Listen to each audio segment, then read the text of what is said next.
Hello everyone and welcome back to Fight Night Legends EU. I'm back at my home setup now and really excited to see how the meta has evolved since last week. There was a lot of Draven Scion, but now we've got even more data and even more experimentation going into this next week, and we'll see what they have in store for me and my duo, ImpetuousPanda. What's up, homie?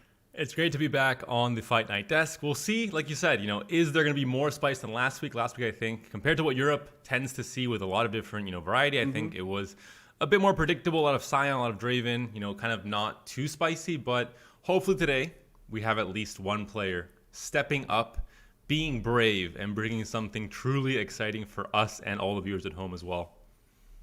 But before we get to that, I want to remind our viewers about the format for today's event. It is a double elimination bracket with 8 of our invited players, hand-selected from the best across all of the European Shard. All matches are going to be best of 3. The players bring 2 decks that cannot overlap regionally, and then to win a match, a player must win with both of the decks that they bring. And because, again, this is a double elimination bracket, we can potentially have that bracket reset as we hit to the grand finals. It's almost guaranteed. We've got like an 80% hit rate, I think. And as always, we've got our sweet $200 prize pool split across the top 4, and then the top 2 players will be invited back for the next fight night. Let's check out now the roster of players for today's tournament. As always, I think exceptional. In this case, Ultraman, the champion from last week, returning the winningest player in Fight Night history up against G-Able, someone that we've seen do very well in the past. When he came into kind of his debut day with the Nivea, I believe it was, and just a very good control player. Yeah. He had a great showing, made it to the finals. So we'll see if he can repeat it here today. We have Ragnarosic versus Gouda, 2 obviously big names now in Europe. Gouda cemented his place with Morocco in the Masters Europe and overall just dominating the ladder last season. Then we have, 2, I think, the players we see so often in Fight Night, Cosimo Leon from Spain and Broken Ball from Italy. And then we have Salty Simon making a return. He's been away from some time from Runeterra and from the Fight Night tournaments. I think he was playing a lot of Hearthstone, but he is back to prove that he hasn't lost his magic touch. And Pokervac, a player we don't see every day on Fight Night, but undisputed #1 player on ladder every single season. He's the first player to Masters. Hasn't been able to translate that success in tournaments, but maybe today's a day he finally wins it. Yeah, I mean, the difference between playing in tournaments and playing on ladder is, there is a certain disconnect there. But we do have players that are really big in the European scene, like Aoi, for example, who's just a ladder monster that's able to translate that to tournaments. And Pokervac just plays good decks, and that's the secret, right? Sometimes to just good tournament finishes is playing good decks and playing them clean. So I'm really looking forward to their performance today. The first game of the day, though, Scarzig, I think it's going to be a very exciting one, especially for me. As usual, the Spanish bias continues, and Cosimo Leon is up for round 1 versus Broken Ball. I think a very exciting showdown, especially considering the decks we will be seeing today. Oh, baby. We're going to move into the closer look at the decks just in a second. But Broken Ball, for those of you who aren't familiar, is just a monstrous, young, up-and-coming player from Italy. Was one of the players who innovated on the Demacia Targon archetypes way back in the day and really was a driving force in developing that deck and optimizing it, and has just found a way not only to play really strong decks in the meta, but continue to innovate and bring some really interesting lists.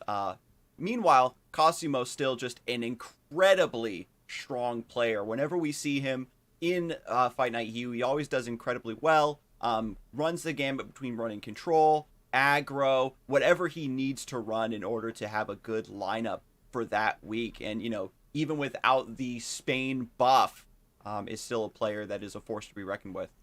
And moving into the decks for today, Scarzig, I don't know if you've checked them out. I don't know if you know what I know. But today is a historic moment in Fight Night and Runeterra history because Deep is back, baby. Deep! The archetype that never dies. And this is something that, an archetype that I played a lot when it first released, was definitely one of my favorites. Unfortunately, has been in a rough spot for the past millennia. But, that is how things work sometimes in card games. Quick update, though, before anyone falls for the bait, before anyone does any damage to their LP.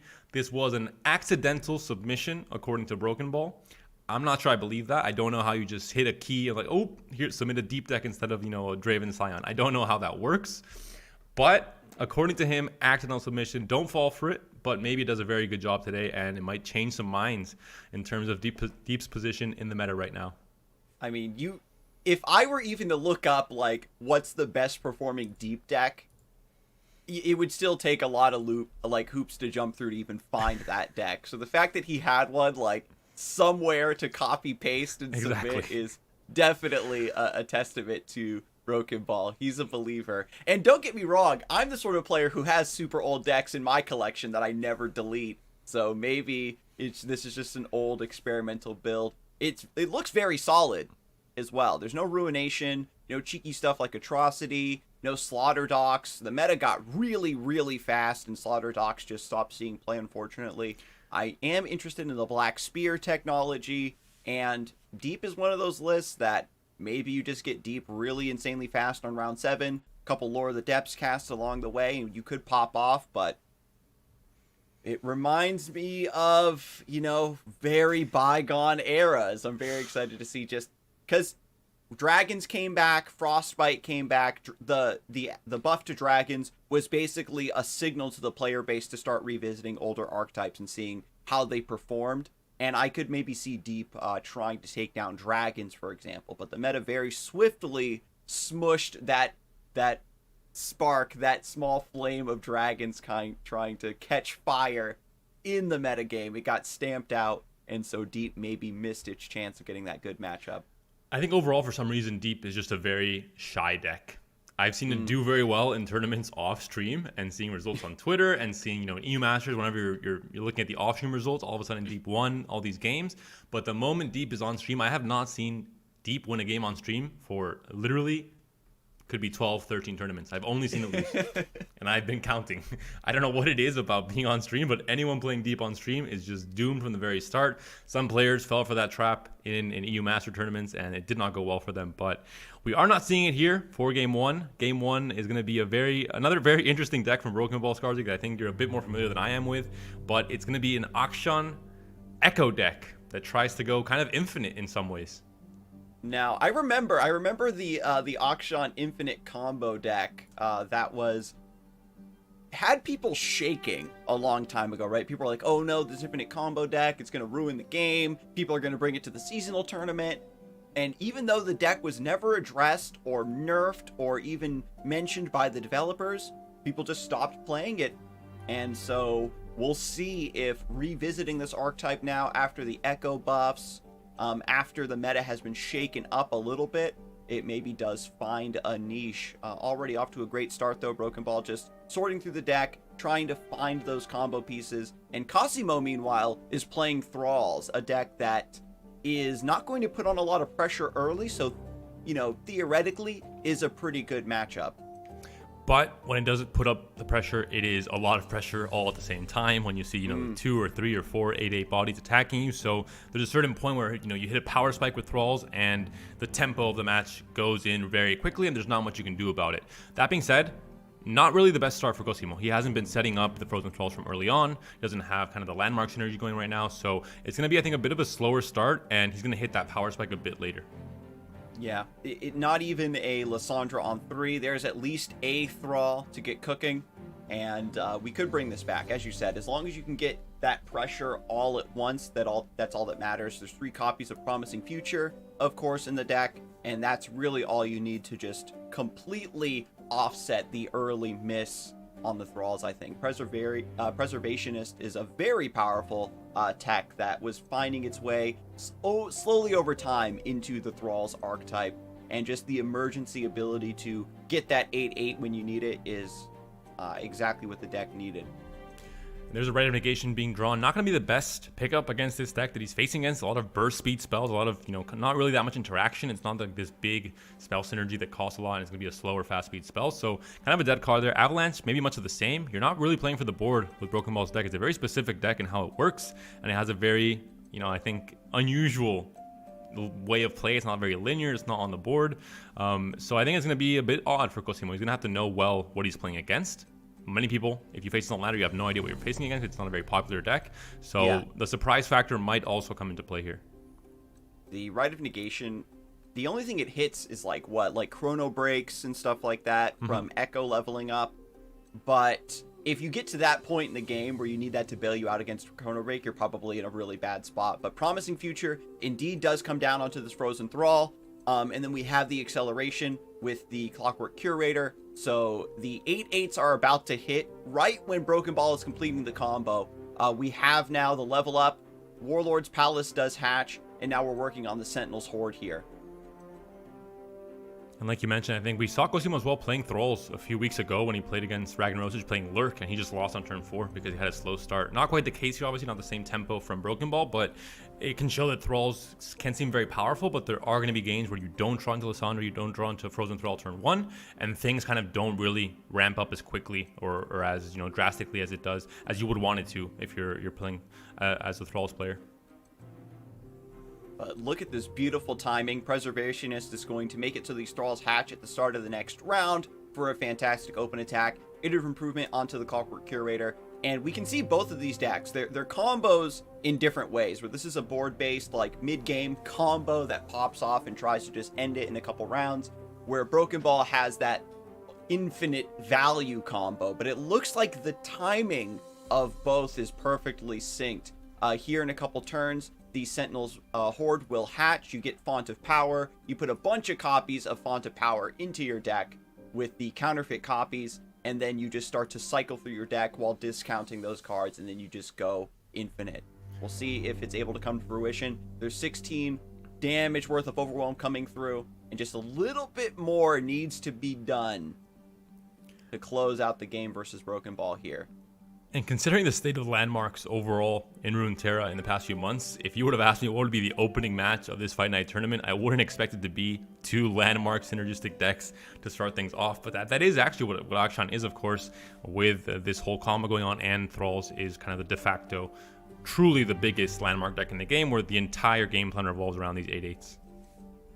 All right, so here it is, double counterfeit copies onto the Font of Power. So then the Font of Power it draws you 2 cards, but then it's a permanent discount for the turn.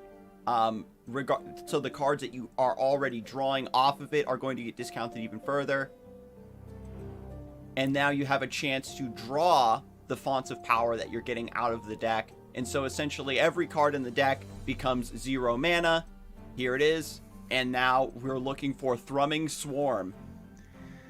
Well, we found Thrumming Swarm, still at 5 mana though, not quite the discount you would want, but still a bit of a discount there with Font of Power, of course. It's going to continue going on. Here's why it's called an infinite combo. It's not just a 2-step combo, it's infinite for a reason. If you Station Archivist also allowing you to look into the deck for more counterfeit copies, more Sentinel's Horde. And this is, what you can do with Runeterra. Things have gotten pretty degenerate over the last few months. For those very creative minds out there, this is the kind of the peak degeneracy you've gotten to, where you're trying. There's been a lot of very different type of infinite decks. Some were, I think, a little bit more degenerate than others. I think this one's more of one of the fair ones, where you have to go through all these different loops. But if you get there, you obviously can do a lot of pretty unusual stuff in Runeterra, where you usually have this cap on how much value you can produce. In this case, with the right combination, that cap kind of disappears. Broken Ball seems to be making some room in the hand for these Fonts of Powers to continue popping off. And I do agree, Panda, what you're saying is a lot of past infinite combos were just endless loops. They didn't really combo to do anything to kill you necessarily. I agree. You just kind of held your opponent hostage. And this one is actually a combo that does something that ends the game at the very least. So Cosimo is going to just put up a small defense here with the Icevale Archer. We do have an Avalanche available as well to clear some of these smaller bodies if he is not expecting the full extent of the Thrumming Swarms. If you're tracking the mana discounts off the Fonts of Power, maybe you're just hoping the Broken Ball is not going to get it. Silver lining here for Cosimo, even though this might end up in a loss, is the fact that he's going to really warm up his passing game for the rest of the tournament. Going to really hit that button all throughout this turn, and going to just be ready. Be ready to hit priority passes, bluff passes, any kind of passes going forward. He's going to have it mastered for today. Cosimo with the popcorn karma emote, just kicking back, getting comfy, seeing the shenanigans come to fruition. And this is, I mean, you mentioned, sometimes you're just hostage, and that's all. You can't really do anything about it. I think in this case, Cosimo is still hostage. It's still the same element, but at least I think he knows that this kind of deck is going to have, you mentioned it, kind of a build-up, a final answer to all this cycling, to all this kind of infinite combo. Whereas some decks, like you mentioned, and we've seen it on ladder, where players are just held hostage and they can't do anything about it for 30 minutes without there being a win condition. So I think that is quite toxic. But in this case, there is a plan. There is, a final goal here for Broken Ball. Mm-hmm. And we can look at the mana here. This is round 7. I think this is pretty unusual for the deck to pop off this consistently. And mine, Cosimo is playing a very favorable matchup where you aren't putting on a lot of pressure early. Because when we take a closer look at this combo deck, it has to focus so much of its deck on getting the combo that it has like no defense. There's no Mystic Shots or even Quicksand from Shurima to there's one Quicksand in the deck, pardon me, but that's really all you have in terms of defense, and then just some chump blocky units. And Cosimo, in contrast, did have a very, very slow setup with the Thralls. Typically, they like to pop off 2 or 3 rounds prior, and if that timing lines up a little bit better in Thrall's favor, I think that you can end the game before this happens to you. Cosimo now doing the math. He does have 2 3 Sisters in hand with the mana to play out 2 flash freezes, so he can actually survive. His board would kind of be obliterated in the process, but I think he is able to survive in this case with the double flash freeze. Yeah, you've got the double flash freeze, but now that Echo's leveled up, you can continue digging through the deck for the chrono breaks that he shuffles, and then those rally you.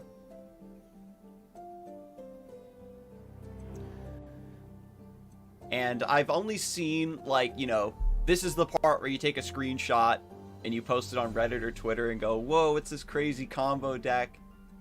But it was I think it was a great first showing for Broken Ball. But for any viewers at home, let me tell you, this is not that consistent. If it was, I could guarantee you this would have been brought to Worlds, would have been brought to any seasonal tournaments. It can pop off like we're seeing here, and this is a great example, but this is definitely not going to be the case every game. Like Scarzig mentioned, you're usually not playing against a deck that's so slow. Cosimo didn't start off playing until you get turn. to overwrite the Frostbitten Thrumming Swarms. Thrumming Swarm was a card that, when it was revealed, I knew that there would eventually be some sort of shenanigan with it. And finally, we get to see it pop off. Like, we get to see Thrumming Swarm. We've even seen Rico Rex coming back from kind of the dead. I kind of missed him the last month or two. Overwhelm wasn't in the best spot, obviously, with so much, new things coming in, Scion, etc.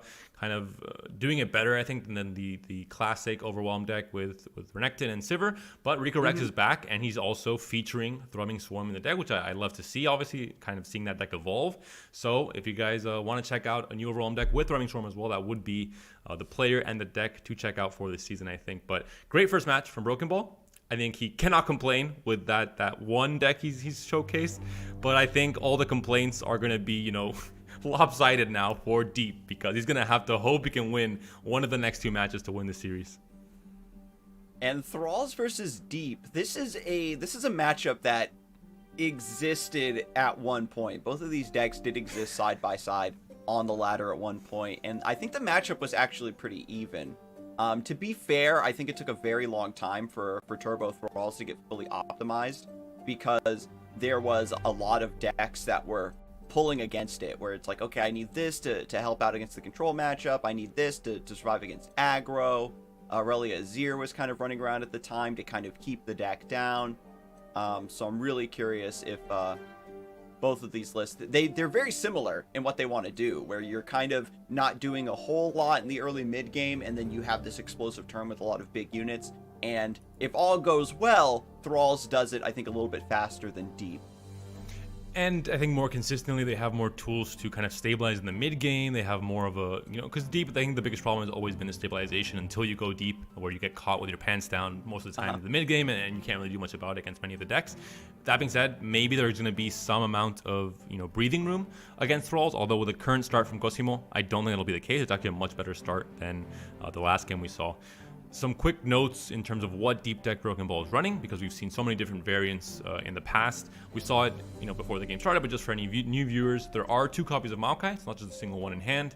And like Scarzig mentioned before, there's no landmarks here. There's no, just more of a kind of classic take, but also no atrocities, no vengeance, no ruinations, no kind of like a mid-range, efficient classic take on deep. And this is one of the few matchups where you get to play Maokai out early like this, so this is going to facilitate Broken Ball getting deep incredibly fast. The caveat to that, of course, is you need the big sea monsters in your hand as well. You can get deep and then still be a couple rounds off of drawing your Nautilus, for example, or if you get deep by round 6, it doesn't matter because you can't play Nautilus yet. So getting that perfect timing as well. The early setup is one thing, but it also needs to like segue into the perfect Nautilus play to get those sea monsters and then play some big units to help out against the Thralls. We've already got 188 that's about to happen, and Cosimo is just crunching the numbers and saying, okay, if I just go for Curator here, I get 188 now, but is that really worth it to me? And decides that he indeed does want to get that 88 right now. I think, like you mentioned, for deep, it's kind of a two-step process for Cosimo as well. He had a very good start, but he doesn't really have the great follow-through with the Promising Future, with the Inquisitors as well. So it's going to be a power spike, but not that all-in-one power spike where it's just overwhelming. And this, I think it might be kind of slow enough where Broken Ball might be fine, especially with double lifesteal units with the Wanderers in hand as well. And there's the Nautilus pickup. Very important pickup there. If he finds some Sea Monster generation now, then he might, I think, be fine going into the late game. This attack with Lissandra is pretty interesting. You typically, I think you want to try to keep her alive and on board because we can see the Lissandra's Entomb in hand. You have the chance to maybe shuffle a copy of her back into the deck to play around the Maokai a little bit, buy yourself the next couple turns you might need to squeeze in a little bit more damage. If you can get Lissandra to level up, you also get that continuous Ice Shard burn that can result in the last few points of damage along with Blighted Ravine. But attacking here, I guess Cosimo is just kind of calling out Broken Ball and saying, I don't think you have, a way to get burst deep here with like a Jettison and then trade up with the Scarab. And with Broken Ball's current hand, I think he's really trying to level up Maokai quickly. He has the means to. He has the double fading memories. He has so much, tossing mechanics right now in hand with the Direct Edgers and the Wanderers as well, and doesn't really have the Sea Monster payoff yet for Nautilus. So I think that's gonna be the main goal here, and just try and kill off and just toss as much as possible in the next few turns until Nautilus can come down, and then hope to stabilize with Nautilus on the board. Or the depths being tossed is a little bit unfortunate. No Promising Future. We do have the Talia here, though. And no block with Maokai, signaling that he was, trying to play around to the extent that he could around the Ravine or the Avalanche, trying to keep Maokai alive. Try to keep at least the threat alive. Make Cosimo work for the removal of that Maokai. And maybe if he overcommits to that, then he doesn't have as much answers for the threats coming in the next few turns. And seeing it now, I think that Broken Ball is indeed beginning to pull ahead and become favored here. Black Spear takes out Lissandra. And Talia can duplicate this Thrall before it pops, but then it's just 2 8/8s versus the Sea Monsters that are about to happen. And Maokai isn't that close to leveling up just yet, but with Dead Bloom Wanderer, we've got the Fading Memories too. This looks to be very, very well timed. The only problem is that obviously Nautilus coming down on turn 7, if it does, is going to be the problem that Deep has always had, where you have that one play on turn 7, which is normally a turn where games are ending or, a lot is happening on that turn. And if your only play is to play Nautilus and your opponent has a way to work around that or to finish the game before it's relevant, you end up in a pretty bad spot and you end up losing a lot of games because of that. We could see the miracle of like just playing Nautilus and maybe you top deck second Nautilus for Riptide, shuffle a Thrall back into the deck, and that could buy you a lot of tempo as well. The big thing as well is Broken Ball is down to 11 HP, right? So there's not too much work that needs to be done for Cosimo anymore. We have 3 damage in hand thanks to the Ice Shard and the Blighted Ravine. So we just need another really strong hit with the Thrall to finally go through, because when we look at the board, there's really nothing in play that has a significant amount of HP to block the Thrall out well. There's no Devourer of the Depths, etc. yet. We have to play that Nautilus in order to shuffle all of the sea monsters that have been tossed back into the deck, and I think that's Jaw Hunter number 3. Jal Hunter, but also the Maokai level up coming in, and now Cosimo is on a clock. Even if it might not be the sea monsters ending the game, it might just be the fact that he has 4 cards left in the deck. He has 4 turns to draw. If he draws over that, he will be losing to the, obviously, the lack of cards there in his deck. But we'll see. We'll see if he has enough time. Yeah, this is really great too, because these thralls are 1 turn off of hatching with the attack token. So they're going to hatch off the off turn, and then he needs to have a very strong open attack. And this gives Broken Ball that window of opportunity to set up more defense here. We've even got Thorny Toad, where it has basically 6 HP to block out this thrall, because it is going to heal you for 2. And then Deadblue Wanderer has some effective HP as well because of the life steal. So my comment earlier about not having good defenders against the thralls is maybe a little bit misguided.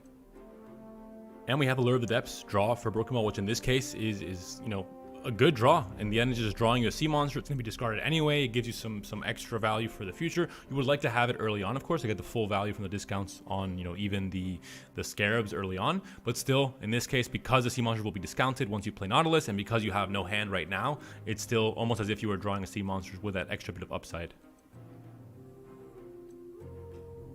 And now Nautilus hitting the board. Next round, we have more thralls coming into play.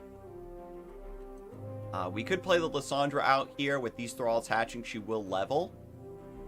You get Tough Nexus, you get a free Ice Shard, or maybe try to deal some chip damage.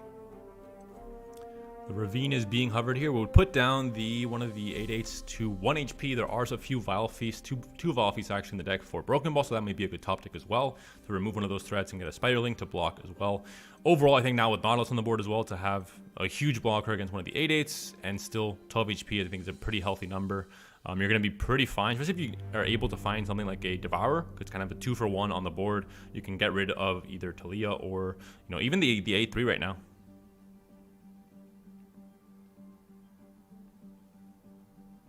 And so a lot of cards still being tossed because the Sea Scarab is alive. You only get 1 shot at putting the sea monsters back in the deck with Nautilus. And so even though you've got that extra resources being put back in, Broken Ball is now tossing them away a second time. And it simply means that you're all in on Maokai, like kind of covering you. And there is the Devourer taking down one of the 8/8s. There's the Archer, kind of eliminating the attack here from Nautilus, hoping for another good trade in Nautilus's favor. The Wanderer draw wasn't ideal, obviously, at this point in the game. I think you would rather have a Sea Monster, you would rather have an Abyssal Eye even to try and draw even more on this turn when you have the attack token, but still some extra bit of life gain and another blocker for the future turn as well. Yeah, all these sea monsters just getting thrown away. You can't make use of the Nautilus discount any longer. Lysandra's leveling up, but I think 1 more Thrall needs to be summoned for the Watcher to hit 0.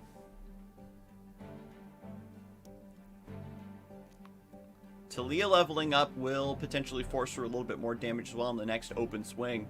So Cosimo just needs to survive this turn. And the fact that you're tossing with the Wanderer, kind of forced to play it, you're going 3 more tosses deep. You're tossing the sea monsters that were put on top of the deck as well, so it's not ideal really for for Broken Ball. And also the fact that the Sea Scarab is great in the early game, but in the mid to late games, it's sticking around can sometimes be a problem because you're tossing more than you would hope after you've already gone deep.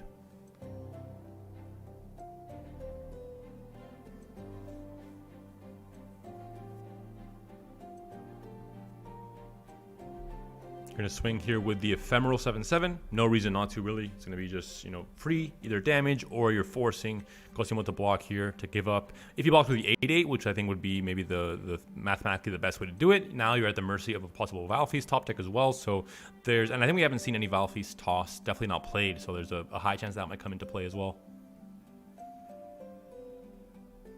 And so just a little bit of damage coming through. And we'll have to see if this final Hail Mary attack is enough for Cosimo to close it out. Broken Ball just on 2 Maokai. And at this point, the level of tossing, I think, simply means that Broken Ball's final last cards in deck are just going to be Nautilus's and Maokai's. And maybe the prophecy does come true, where a top deck Nautilus's Riptide gives you a chance to just kick back one of these 8/8s or even the Talia, and just buy you that extra couple turns you need to just force the deck out on Cosimo's side.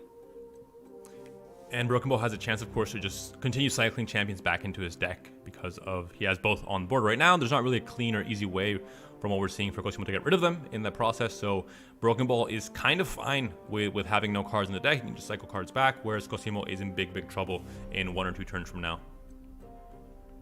Yeah, we've just got the Promising Future. It just didn't line up really for Cosimo. We've seen the power of Thralls. When they do the combo, when they do what they want to do for that mid game, you get a bunch of 8/8s on like round 5 or something, or even round 4, and then you just beat your opponent down. But the slowness of the combo popping off just gave Deep the opportunity to get the Maokai set up early with no threats against his life, and even with no big sea monsters being played, right? Just a couple Devourer of the Depths, and then just some chump blockers is really all you need. Maokai, definitely the unsung hero of Deep, giving you that alternate win condition in matches like this. We'll see how Broken Ball decides to commit his blockers. If he wants to commit the Riptide now, just to continue cycling that card back into the deck to make sure he's not going to mill himself, and just how he does it so he doesn't take any damage here and plays around the possible spells that Cosimo might still have in hand. He has 11 mana to work with, so there's a lot to think about here for Broken Ball, just to make sure he doesn't throw in the very last minute. Yeah, see, down to 5 HP, you're still feeling very safe. Now that you've gotten rid of the Lysandra, you don't have to worry about a bunch of free ice shards being generated. You're maybe worried about the Watcher trying to make something happen, but at that point, it's not really going to be a big issue either. So I'm surprised that the Sea Scarab is being saved. Yeah, it's kind of been, I guess at this point, when your deck is all champions, the toss Yeah. doesn't matter anymore. Yeah, it's just a 5/2 that you get to hit back with. He already did his damage. He already shot himself in the foot like 7 times in a row.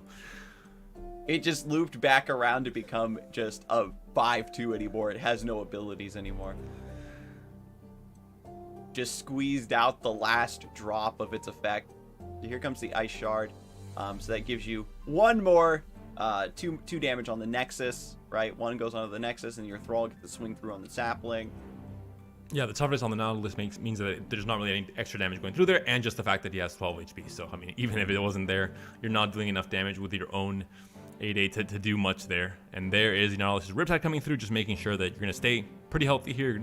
You think there's no more counterplay after Cosimo has committed that Ice Shard, and one of the 8/8s goes back into the deck, and you don't take any damage there from the Overwhelm, so you're feeling much healthier, and you're able to continue cycling that Riptide basically every turn now. And that does put another card back in Cosimo's deck. So the draws are still there, giving Cosimo enough extra time. But is this going to be it now? Broken Ball has no resources. It's just it's Sap Magic and Riptides, right, all the way down. We'll see how exactly Broken Ball ends the game here, because there is still 14 HP. You do still have Talia. I guess you're going to have the Sapling next turn, so you just drag Talia out of the way, and you can just attack full swing. Oh, yeah, that's true. Because Maokai gives you that Sapling regardless. Oh, but the Ravine resolves after the Sapling comes in, so actually there is no Sapling to drag. And the Ravine actually saves that open attack turn for Cosimo now. And so now we've just got, I summon a Thrall, I shuffle it back in. Talia's going to go down here. The Three Sisters have already been expended off of the earlier attack. This Nautilus is absolutely gigantic. And this is the problem with Riptide, where it kind of is anti-synergy with Maokai, where you don't want to put things back in the deck because you want him to just mill himself. But it's your only remaining card, so it's a very weird kind of Wild West showdown where both players are trying not to mill themselves. And so now here at the start, you have the attack token with the Thrall, and as long as Broken Ball isn't somehow forced to cast the Riptide here, the win is secure. And so Maokai just blocks the Thrall, and you're good, right? You take 3 damage.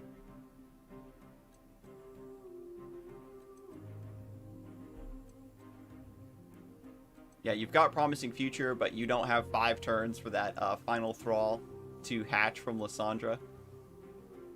So yeah, the writing is indeed on the wall. Yeah.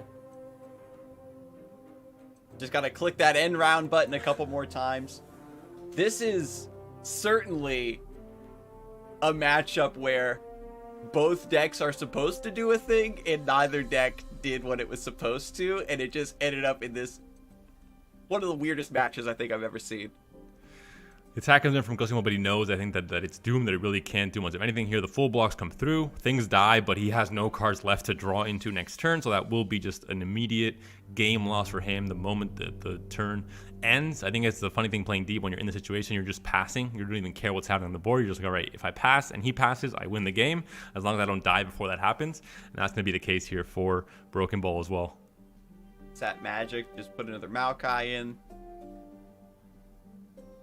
And that is going to be Broken Ball pulling off the 2-0 versus Cosimo. The infinite combo deck popped off, and then Deep able to scrape out a mill victory versus the Turbo Thralls. This was a deck that, again, was very well positioned in the metagame, and I was surprised that we hadn't seen a lot of it before. But, you know, this is what happens with decks of this nature, where you have it built a certain way, you're trying to get this combo to pop off for you, and if it's delayed by even a couple rounds, it gives your opponent so much of an opportunity to get their own win condition online. And when it comes to Thralls, you have to have your win con be stronger than the opponent's. You don't have a lot of disruption or a lot of ways to answer what your opponent's doing. Yeah, Thrall's one of the best performing decks in the EU Masters tournament. It kind of slowly creeped up as just a very good, you know, viable deck to choose in your lineup and to play consistently. It wasn't banned, obviously. It wasn't at the power level of being banned like Nami Zoe or Scion was, but when it was picked, it did very, very well throughout kind of the last few weeks of the tournament, and it really showed up, and I think that momentum carried over into the season, into ladder, into seasonal even as well, and players like Cosimo and a few others have really vouched for it. But like you're mentioning, in some cases, it can have kind of very lopsided results between how quickly it can kind of add up pressure on the board, or if it has a slower start, it's just not really quite there. But big win for Broken Ball. Big win for all the Deep enjoyers out there in the world. I know there's a few of you still, but you know, savor it while you can, because I'm not sure if that level of success will continue throughout the tournament. We will see, though. If there's one player to do it, I think it will be Broken Ball. But we'll check up on how the rest of the bracket went as well. Ultraman able to advance, and Ragnarosic also advancing. This is going to be a heavy hitting match for the next stage of the bracket, and Broken Ball's next opponent looks to be Salty Simon. Now, don't forget that this is a double elimination, so those 4 players that did taste defeat in the first round do have another chance to run it all the way back, and Cosimo did just that last time. So I'm really looking forward to, you know, the classic, you know, hero run through the lower bracket. It's a Fight Night EU staple.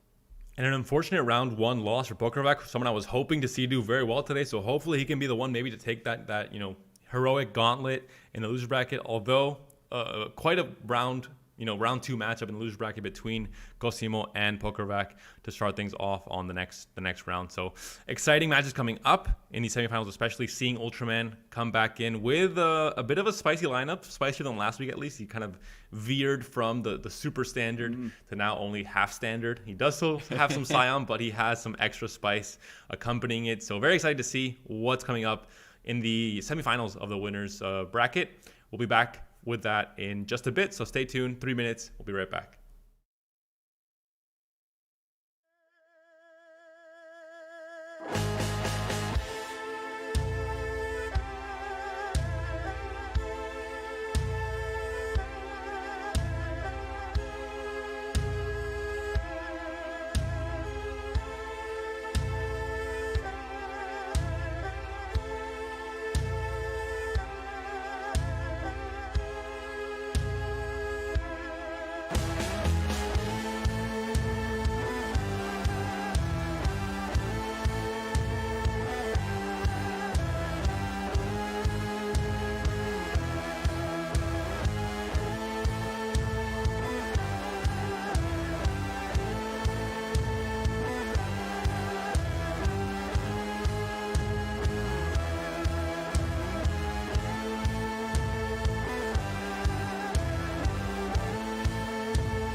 Hello everyone and welcome back to Fight Night Legends EU. We just got done with the first round and we had Broken Ball, who brought deep by accident, he claims, actually managing to take down Turbo Thralls alongside his Infinite Akshan Echo deck to advance. And now we are going to catch up with the next stage of the Fight Night EU bracket. You know, Broken Ball calls that an accident. I call it destiny. I think, he was destined to bring Deep, and this just means that he's going to win the tournament with Deep and once again elevate Deep to where it belongs in the meta for Runeterra. That's my belief. Maybe some caster blessings. I'm putting all my power into this one, and hopefully it comes true. I mean, Deep, I remember Fight Night EU has been going on long enough that I do remember when Deep was like a very consistent and strong idea to bring and won a few fight nights. Yeah. And so we're just, it's a big cycle of finally Deep having its time in the sun. We just need Marcus to come back and show people how it's done, because he's the one player that I've seen somehow find success with Deep consistently. But we will now catch up with the players that we have selected for the next stage of the bracket. Moving forward, we've got Ultraman. This is last week's champion, the player who individually has won the most Fight Night EUs now in total, and he's just a monstrous player from Belgium. He plays clean, he has very strong reads on the metagame, he always knows how to find those outs, and according to his interview that we had last time after he won, his thing that he really still wants to focus on is just making sure he can stay focused and keep his level of play high consistently over longer tournaments. And then we have Ragnarosic, a player that was top 4 in the most recent EU Masters, participated in Worlds as one of the EU qualified players, and has just been doing very well in ladder and in seasonals, and just a very consistent player from Russia. Hasn't quite had the peaks that players like Petish have had that have won a seasonal before for Russia, but has been in the mix of top 3 Russian players for the past year and a half, which is a pretty hard thing to do considering the level of competition coming from Russia. And I mean, yeah, we talked a lot about Spain. And I remember for a while, UK was a really strong region, and France and Russia is one of those that I don't think has been like super top as a region that comes to mind, but they've always had an incredibly powerful performance overall. And it's, again, thanks to players like Ragnarosic and Petish, and Ragnarosic is just going to be a worthy opponent, I think, for sure, for Ultraman. Ultraman, our last week's champion, always brings kind of very consistent, very strong decks. A player that's almost always brings some form of Noxus with Draven and Scion and Tribeam in the past, and discard aggro even. Draven Scion, he brought it last week, he brought it this week as well. But we have a new player that has entered the ring. Swain is coming in hot alongside Teemo. So I'm a big fan of this deck already. It's mixing up a lot of different things with the Bandle pile and the good removal from Noxus. And overall, I think Swain has seen a lot of experimentation recently with Ribbon as well. And Conchologist, being a card that we talked about it last week, works really well with Noxus in the way that you're able to pull out these very situational Noxus cards that sometimes work really, really well in some key matchups. Yeah, the synergy here just carries the archetype through. Players have for a really long time wanted, I think, a more tempo-oriented Swain deck that wasn't just kicking back the way Bilgewater does and go all in on Leviathan. This deck puts up a much more consistent mid-game threat because it can just keep the board under control more consistently with the piecemeal damage of Poison Dart, Pokey Stick, etc. Conchologist can find you extra Poison Darts, it can find you even like Blade's Edge, things like that. So you not only get to level up Swain pretty consistently, you also have more ways to activate Swain's ability once he's leveled up, which is so important for just setting up those big swings. And this is a deck that really makes just Swain on 5 feel like an excellent threat. A big, tanky, fearsome unit is something that a lot of these other Bandle City decks really struggle to take care of outside of, are you running Mini-Morph? I have to mention, though, 3 Poison Darts in the main deck is not something you see every day. It's quite unusual. I played it, when I was playing the full-on Teemo deck with Caitlyn at the beginning of the expansion when Bandle City came out. But most of the times, you don't see Poison Dart run just by itself. You usually see just Lecturing Yordle. That being said, I think it can be kind of like a pseudo-Parley in some ways, where it's kind of the same kind of card in a different synergy, of course, different color combination, but still can be effective as just a 1 damage ping.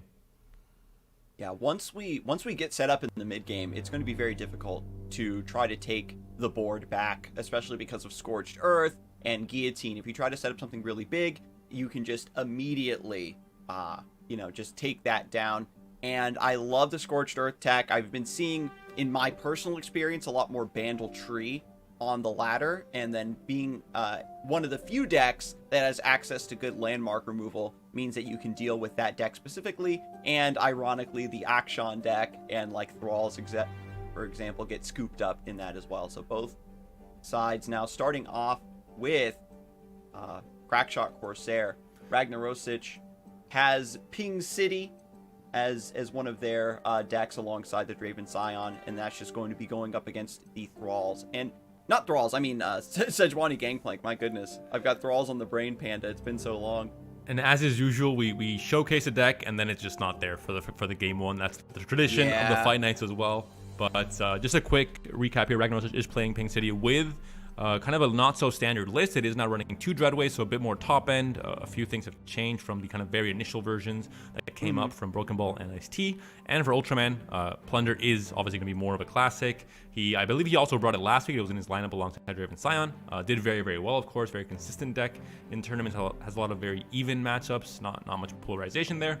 And also, he is running still that 1 copy of Feel the Rush at the top end. Yeah, it's a beautiful tech that he says just directly makes the deck better, fixes some of its bad matchups, and then allows you to just have these crazy come from behind victories. And you know that he's a top player when you're hitting that skilled Make It Rain to also ping the Nexus and get that Plunder. Both sides are just gearing up for these really aggressive plays, but Ragnarosic is going to be running out of resources here. Once this board is traded down and cleaned up, you just have 2 Dreadways at the top of the hand, and this is one of the big weaknesses of Ping City is sometimes you draw a lot of early game and then a lot of top end, and then you miss out on your mid game curve. You With can't no find some travelers in the way. The Dreadways are going to be strong once you get to that point, but there's really nothing to keep up the pressure now. And there is a double up coming in for Ultraman. A very interesting card to steal. Obviously, now only 2 copies left in the deck for Ragnarosic, and kind of a surprise factor where you don't really expect that card to be in your opponent's deck in Plunder, of course, but can be pretty good at removing a certain threat, or maybe even ending the game. Who knows? Plunder sometimes ends up with just a few points off from lethal, and that might be the way that Ultraman pushes that last bit of damage. Like you mentioned, we'll see if we're now on turn 5, if Ragnaros can draw to fill in the gap between turn 5 and 8, because he's going to have a hard time getting to those Dreadways and then finding the units and the cards to synergize with the Dreadway as well in the late game.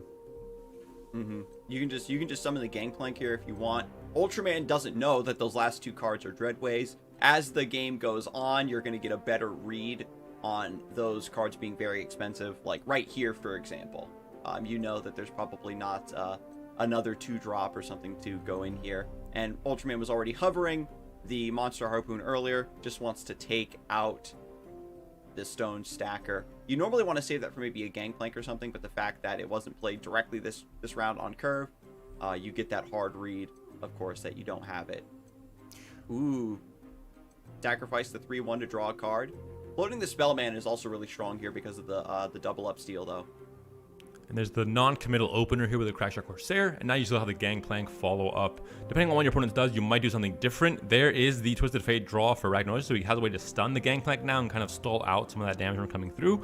That being said, you don't want to just stun it, you want to remove this Gangplank altogether, because 2 turns from now, he's going to be a big threat once he's leveled up, and he's swinging in once again.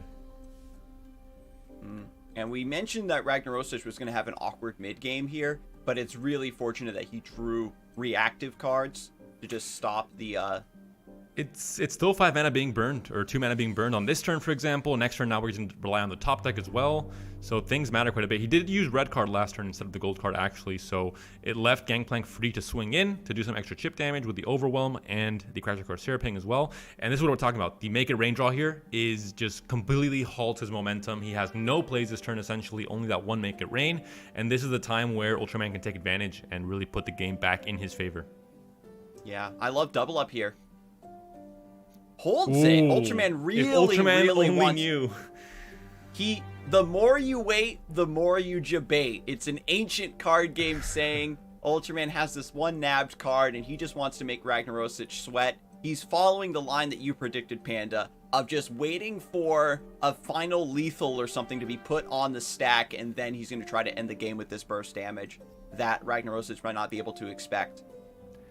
And there's the level up on the Gangplank at burst speed with the warning shot. Most of Ragnaros' mana has now been committed onto the Dreadway this turn, and he's left kind of with his pants down in terms of what he can do to stop all this damage from coming through, alongside the possible parley plus double up next turn, and there's a surrender from Ragnarosic.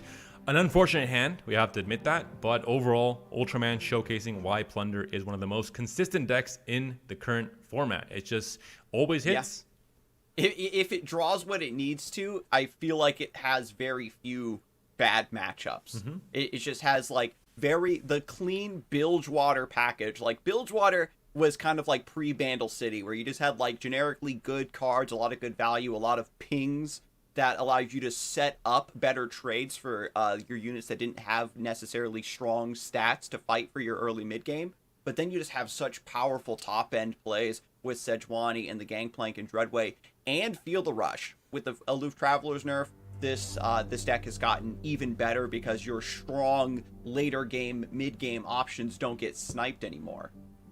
Going into game 2 now. Now Ultraman is finally bringing in this Teemo Swain deck we were talking about to start things off for this round 2 of the tournament.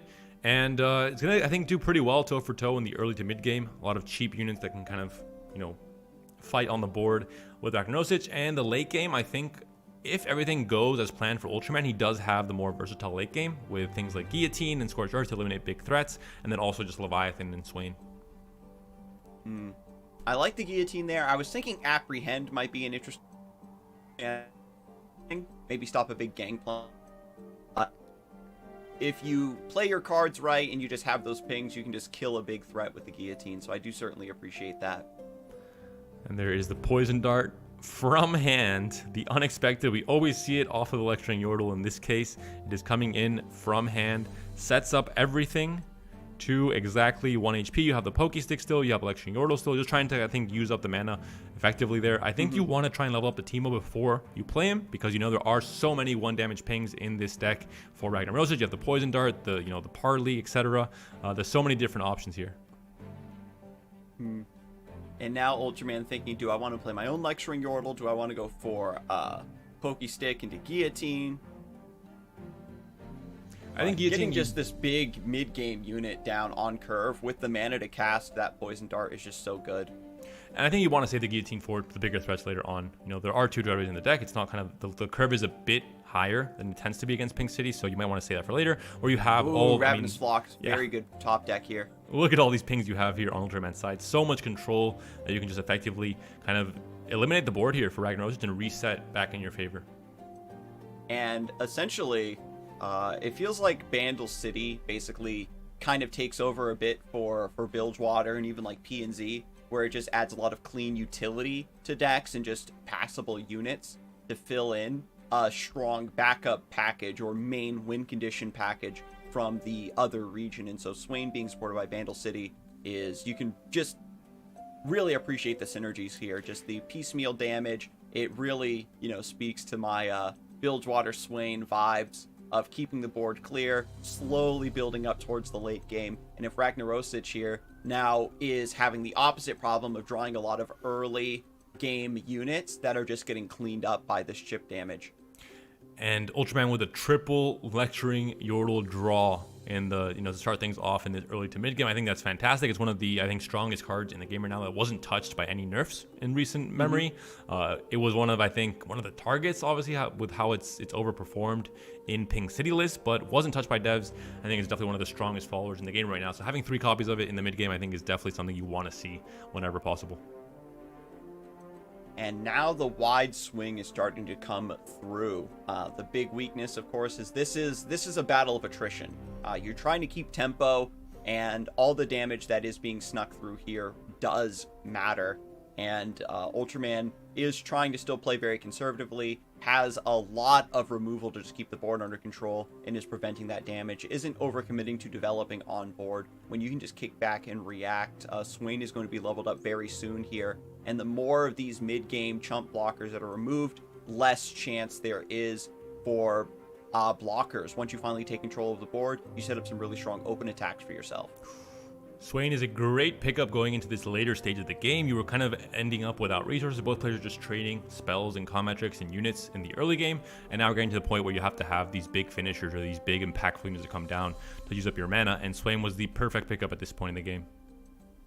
And the poison dart draw means that you're able to ping the Nexus. You're able to ping a unit. Set up to clear this gangplank.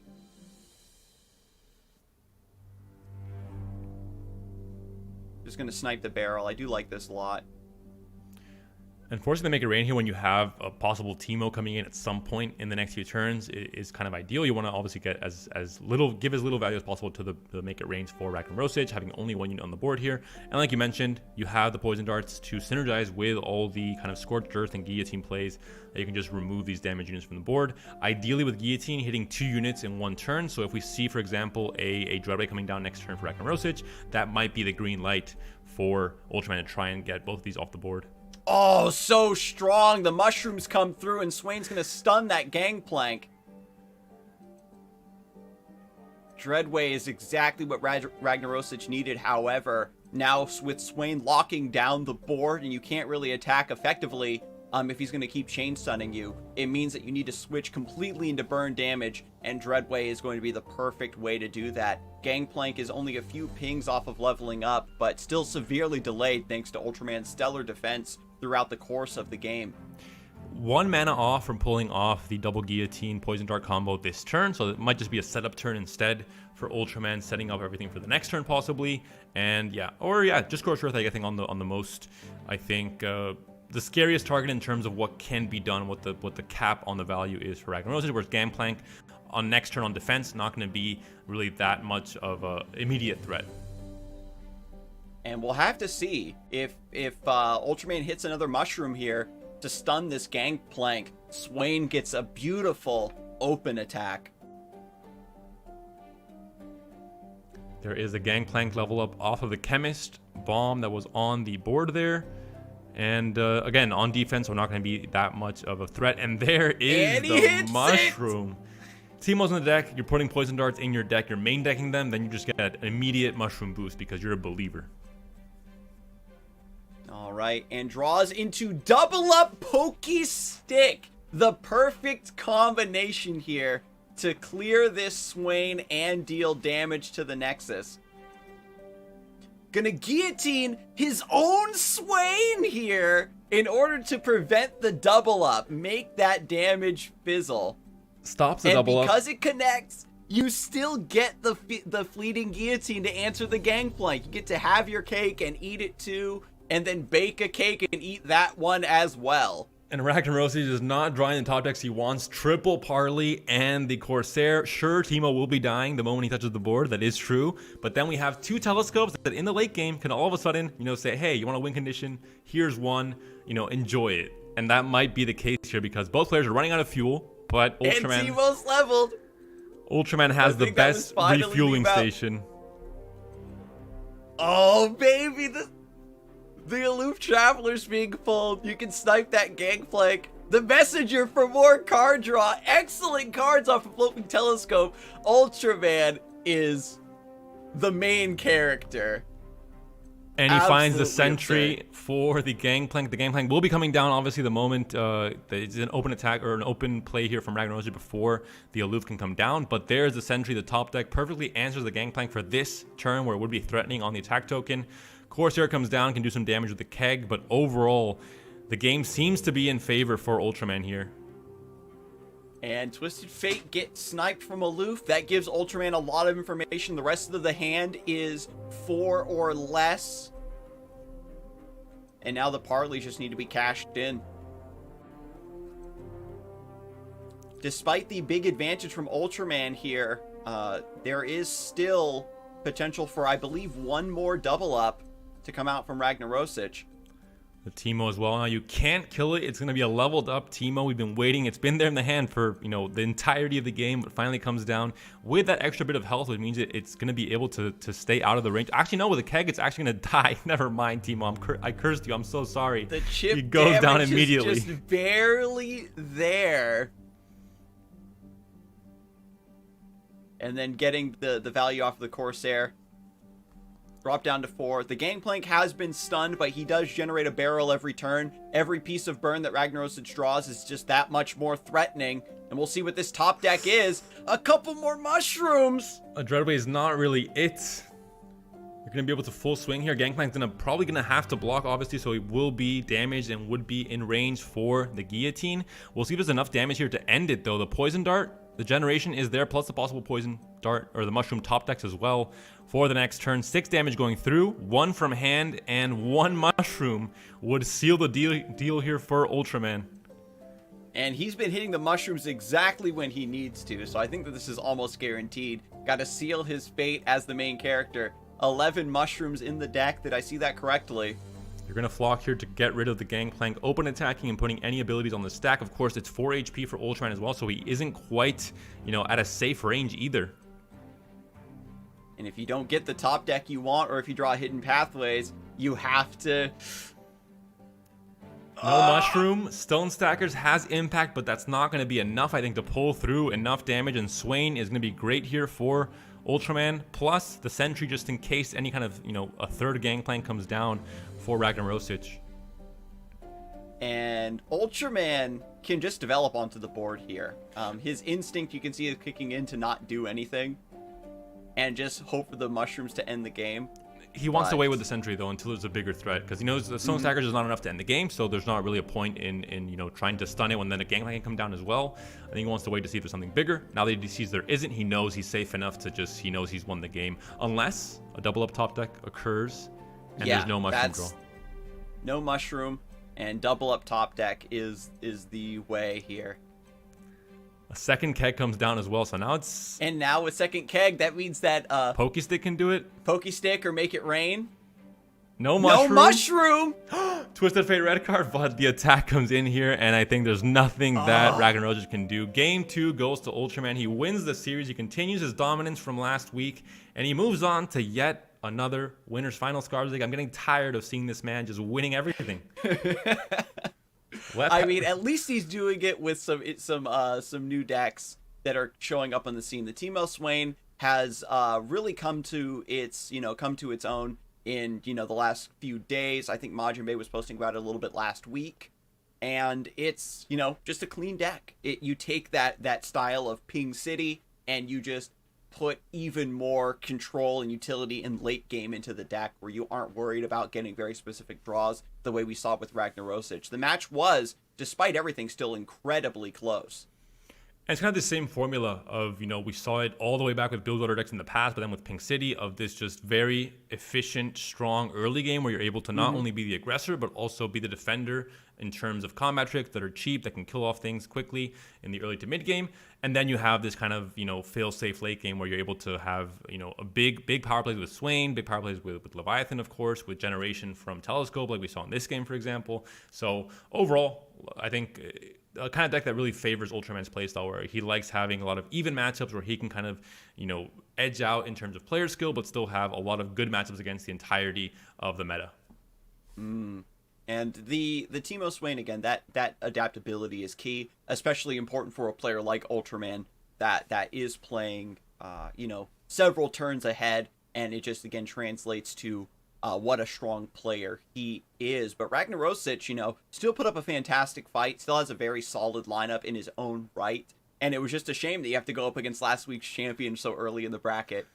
But we'll take a closer look and see how the rest of the matches went from the second round. Broken Ball drops 2-0 to Salty Simon, who's going to be taking out Ultraman in the winners finals. And now Ragnarosic and Cosimo now have to duke it out to see who's going to advance in the bracket. And Broken Ball still in it with his pretty spicy lineup featuring Deep. The two players that I wanted to see do well this tournament, G. Abel, after his first debut, he did really well. And Pokervac, they're both out of it. I'm sorry, guys. The caster curse came in. I tried to get the caster blessing, but I must have mixed up, my potions, and you got the caster curse instead, which is, of course, unfortunate. I would have loved to see Pokervac go far in this tournament, but it's always just so stacked. Really, it's anyone's game. Well, maybe Ultraman's game more than the rest in some cases, but almost anyone's game, because of, it's just a very, very tough tournament to be in. Any fight tournament, anyone that's invited to these tournaments has already proven so many times before that he deserves that spot. But that will be it for this round. We're going to a very short 3-minute break and coming back with the winners final, Ultraman versus Salty Simon.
Hello everyone and welcome back to Fight Night Legends EU. We've had a few very fast but very close and interesting sets so far throughout the bracket, and we're heading into the winners finals. That's going to be Salty Simon versus Ultraman, last week's champion. Salty Simon coming from Sweden. And making a bit of a return to the European competitive scene. He was missing an EU Masters, I think. Even, I thought going into it he would be, sorely missing that Swedish team. I was wrong. They just popped off the entire group stage. They did really well with, I'm So Humble and Aaron and Pyrox. But Salty Simon, I think, is still undisputably the best Swedish player we've seen in the past year and a half in Runeterra. And he's here to prove that yet again. He's also a player that maybe is not the winningest player like Ultraman is, but he's done very, very well in all the tournaments he's played. He always plays just, I think, kind of like just the best decks, which also tend to be kind of fast decks and aggro decks in some cases, just efficient decks at winning. And he's very good at it. He always makes some very good decisions, I think, seeing him play. Very clean player.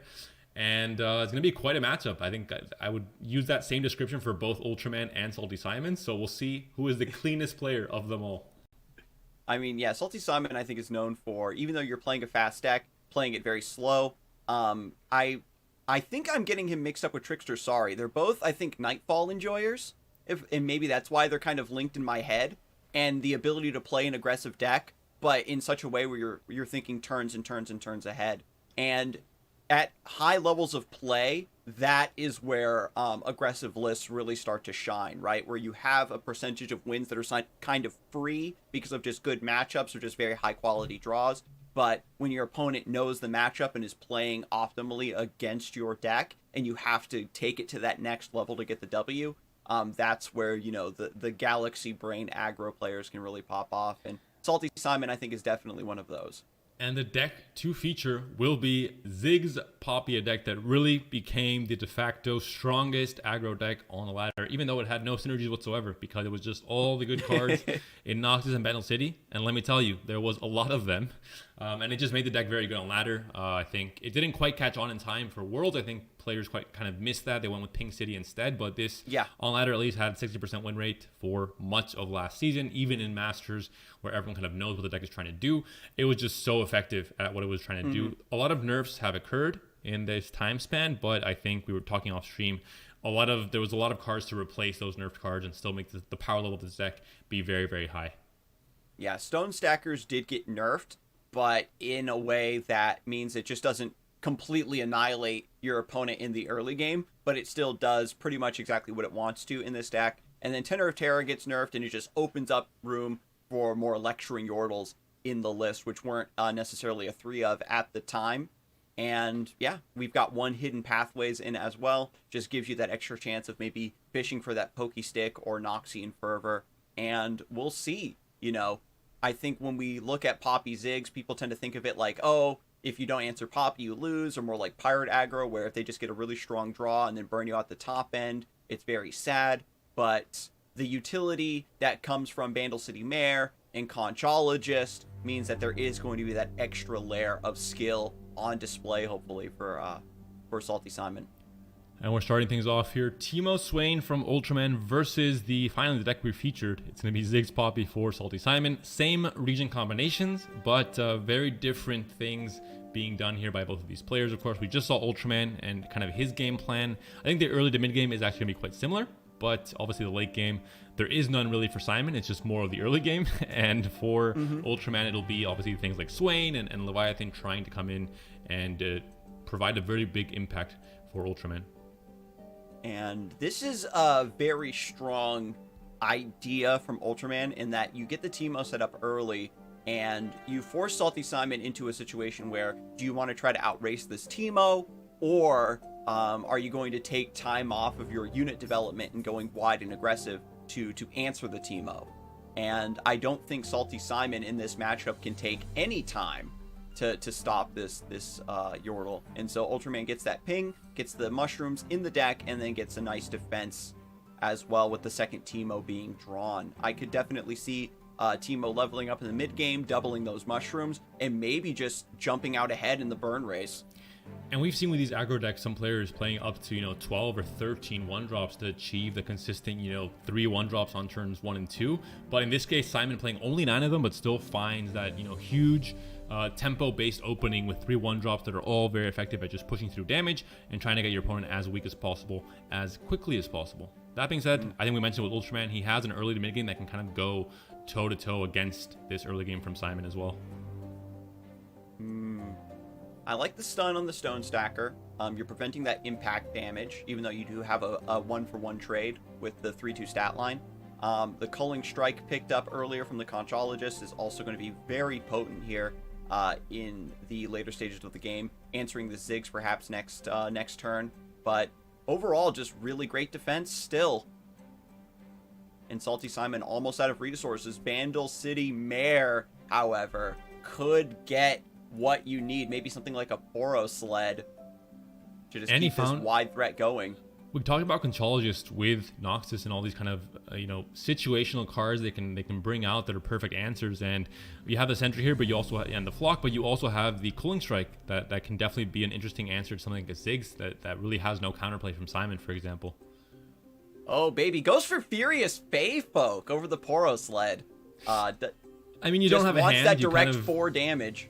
You kind of need a way to use up your mana in the next few turns, because again, one of the downsides of having so many 1-drops and having such a fast curve early on is that you end up running out of fuel very quickly. If your opponent's able to defend, then you're going to be in a bit of trouble. You answer the first, and then he comes down next to the Mare. Get down, Mr. President. The explosive experts. That's all you can do is Pokey Stick? Hope for a guillotine? No. Has the Cooling Strike for the Ziggs, has the Poison Dart, down to 5 HP though. Not where you want to be in a color combo where you don't have any healing, any way to get that HP back with both Noxus and Bandle City. Ultraman put up a really strong defense in the early game here. Really went toe for toe. It's just that Salty Simon was able to go so wide with all of those 1-drops. A lot of chip damage from the Legion Saboteurs just affects proccing in general. And now, right as it looked like Salty Simon was going to be running out of resources, getting the Bandle City Mare and the Conchologist is absolutely huge to just get that final bit of resource advantage to close out here in the first game. And in this situation, like we were talking about with Nautilus, with Deep as well, with Leviathan being played just as that one play on turn 8, you're not really doing anything because you kind of need more smaller plays that can kind of answer the board and try and stabilize a little bit. But Conchologist, another card that can kind of fish you another card. You have the Poison Dart, you have the Group Shot, you have the Saboteur in hand. So overall, I think you don't have enough tools here to stop the onslaught here from Salty Simon. You can get rid of the Mayor, but there's still going to be 2 units attacking you and the Poison Dart as well. Yep, and so that is going to be lethal on the open unless Ultraman gets another incredibly good top deck here.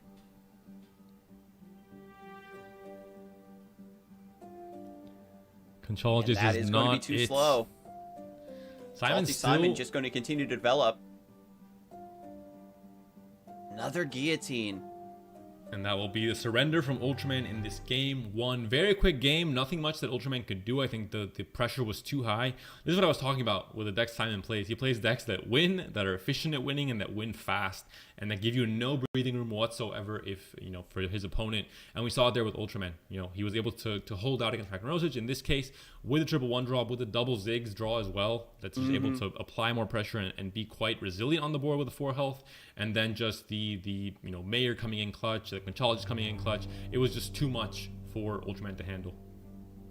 And then both players, for their second deck, are on Plunder. Ultraman, after taking that loss, is going to switch it up a little bit. He's been playing a lot of the Teemo Swain. Wants to get some Plunder out and about and just kind of switch up the pace. Now, when it comes to the Plunder mirror match, the Monkey Idol is super key. You're going to jump out ahead in terms of getting your Plunder procs, where your opponent is able to defend against you quite well. They're running the same early Bilgewater package and maybe keep you from getting those pings, and the Monkey Idol can almost level up your champions on its own.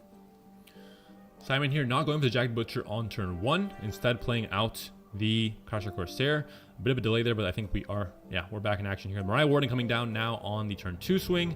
Can kind of force a trade from maybe 2 units, but I think just 1 here with the Mariah Warden attacking. And you still have the ping from the Crasher Corsair as well. And we're gonna go ahead and switch to Ultraman's perspective.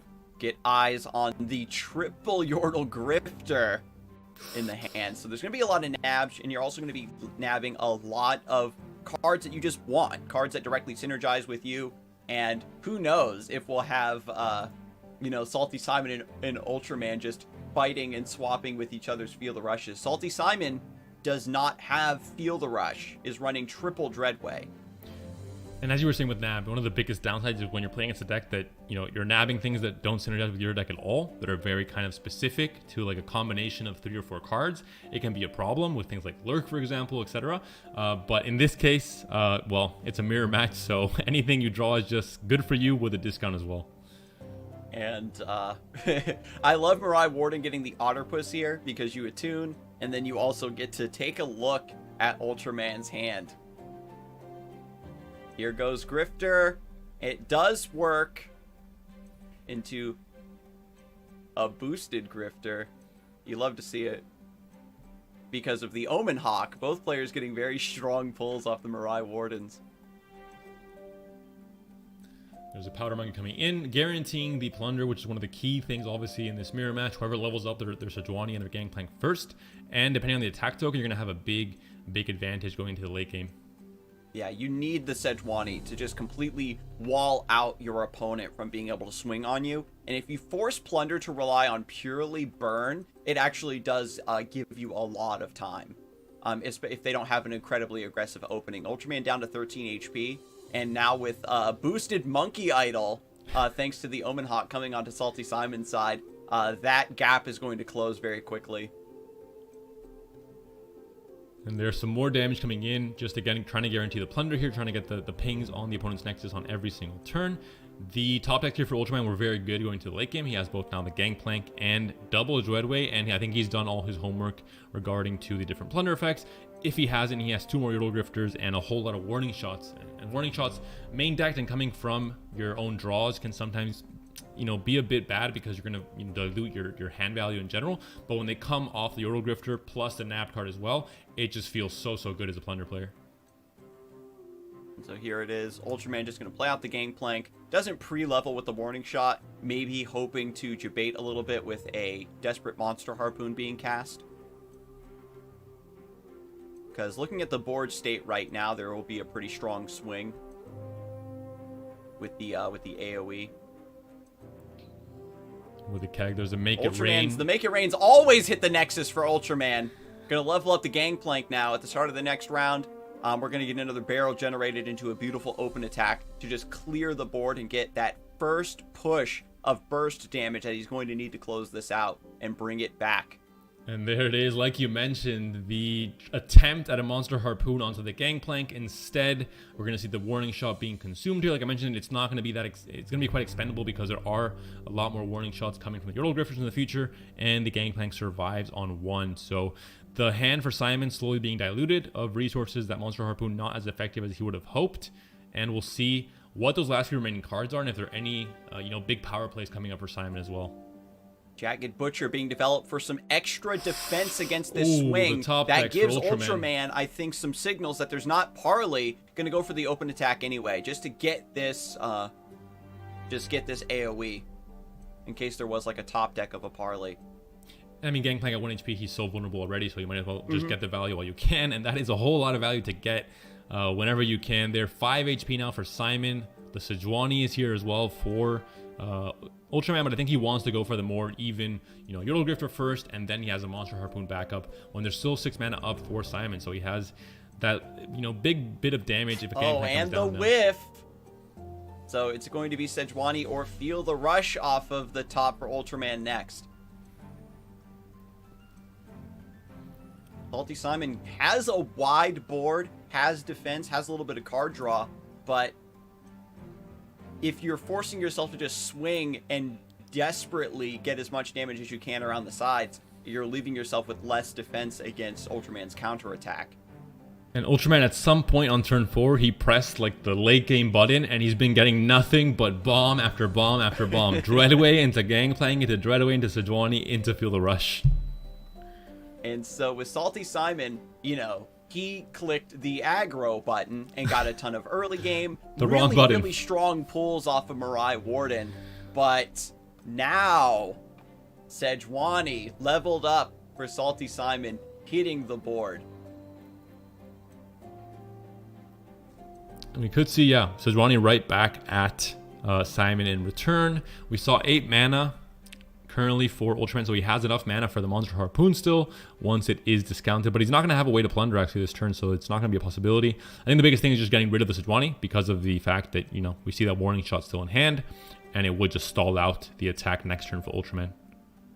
Fortunately, there are some nice value blocks that you can get.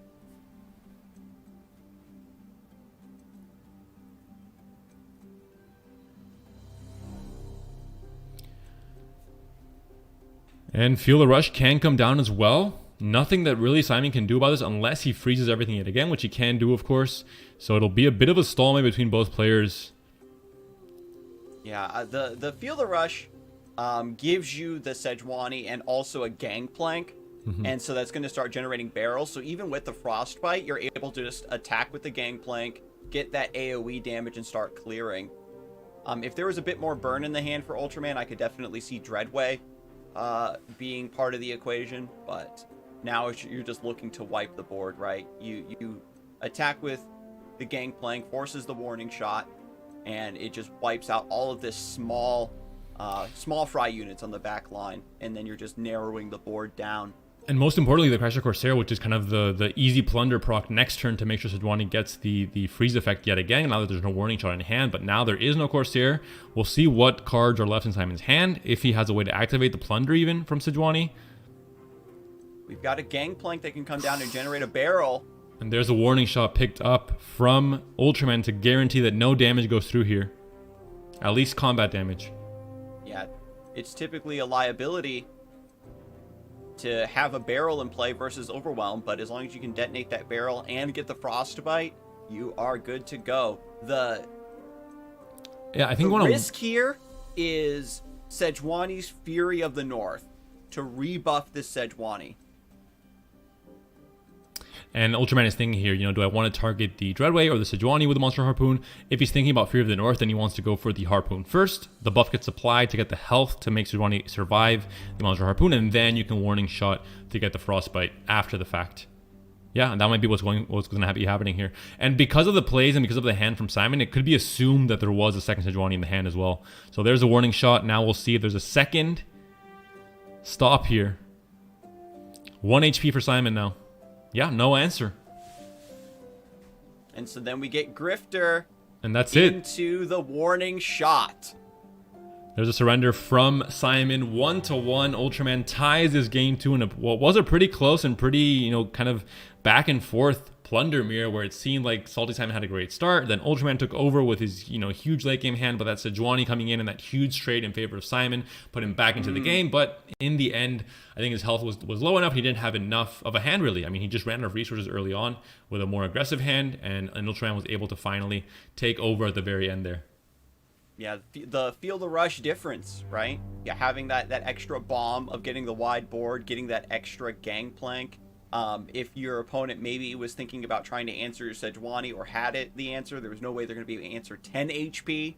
And now we're going to see Plunder run it back versus the Teemo Swain. Crackshot Corsair on 1 is beautiful start for Salty Simon, and Ultraman must respond in kind.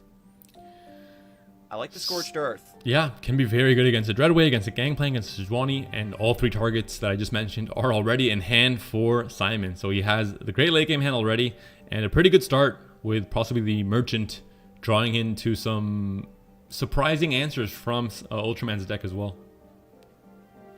And so we just have some preemptive defense here, clearing the Corsair, getting the trade. A bit of an awkward hand here now for Ultraman. He's happy with that. So now the late game, all the late game is hitting for Salty Simon, and this gives Ultraman a lot of room here in the mid game to get set up. Lecturing Yordle's very difficult for Plunder to deal with this card. You need a Monster Harpoon specifically, or it's going to get so much value in terms of the darts. There's a warning shot, just trying to guarantee the plunders. I mean, we already saw Simon coming. He's so far behind now on the plunder activations because of this late game hand. I think the same could have been said for Ultraman, but the awkward turn was that turn 3. Now lecturing Yordle on turn 4. He's fine again. He has a poison dart as well, and he has, I think, telescope plus possibly some removal with Death's Hand next turn. He could even combo both Death's Hand and Scorched Earth if he really needs to, and the Sentry even to stop the Gangplank here. Yeah, absolutely beautiful. If you go for Sentry, you're just delaying the Gangplank for a round. Which is fine, because I think next turn, if he open attacks with either of these two and they survive, you have the Death's Hand to clean up after the Gangplank blocks, and you're able to stop the Keg here as well, so it's perfect. Yep. Stop the Keg, you still get plenty of damage to level up Swain. You have the second Death's Hand, so you don't mind using that one. And now you get another open attack. If Gangplank blocks here, he kind of has to, because you're really far behind in terms of tempo and HP. Just sets up for Scorched Earth or more of your other pings to close it out here. There's no threat of Gangplank leveling up in response to the removal. Second Death's Hand going to come through. My only worry now is that Ultraman has been using all of his chip damage to just keep tempo, keep the board under control in the early mid game, that you're running out of easy activators for this Scorched Earth that you picked up. And this Poison Dart would have been fantastic to put Sejuani, in a damage range for Scorched Earth, but of course it's going to be, I think, the... Ruination. Now, Ultraman knows that Salty Simon's variant isn't Feel the Rush. Takes the Moon Silver, is looking to get this Leviathan down a little bit early. I think with a hand with 2 Leviathans, you're not really going to want to clear the board entirely, because I think you already have the way to go toe for toe. You have the Scorched Earth as well to eliminate one of their big threats. But yeah, this was a kind of a more slower approach from Simon. Now he has a Sejuani that can come down, only targeting the 2-1 here, so not hitting kind of a big target like a Swain, for example. Yeah, So Sejuani comes down right at the start, doesn't get a chance to snipe the Leviathan, but still a lot of damage going to be taken this round. Poison Dart was nabbed. Pretty funny. You have the Fury of the North activated this turn, but yeah, there's going to be no chance to block Sejuani. Simon is going for maximum damage by going for the vulnerable unit and trying to push through as much damage as possible, and of course the level up on the Sejuani as well.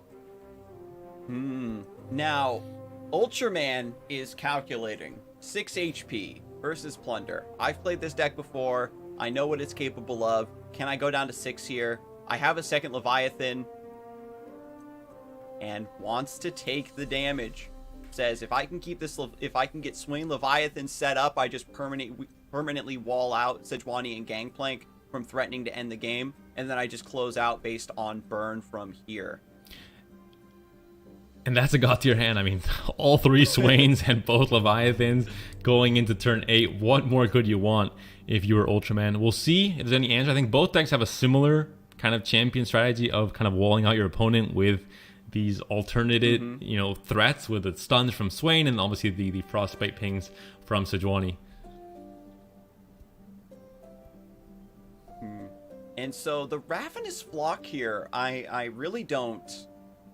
You just want to make sure you're stunning all 3 units that are on the board, so trying to reduce the amount of units so you're stunning everything and making sure that everything is clean going into the next turn.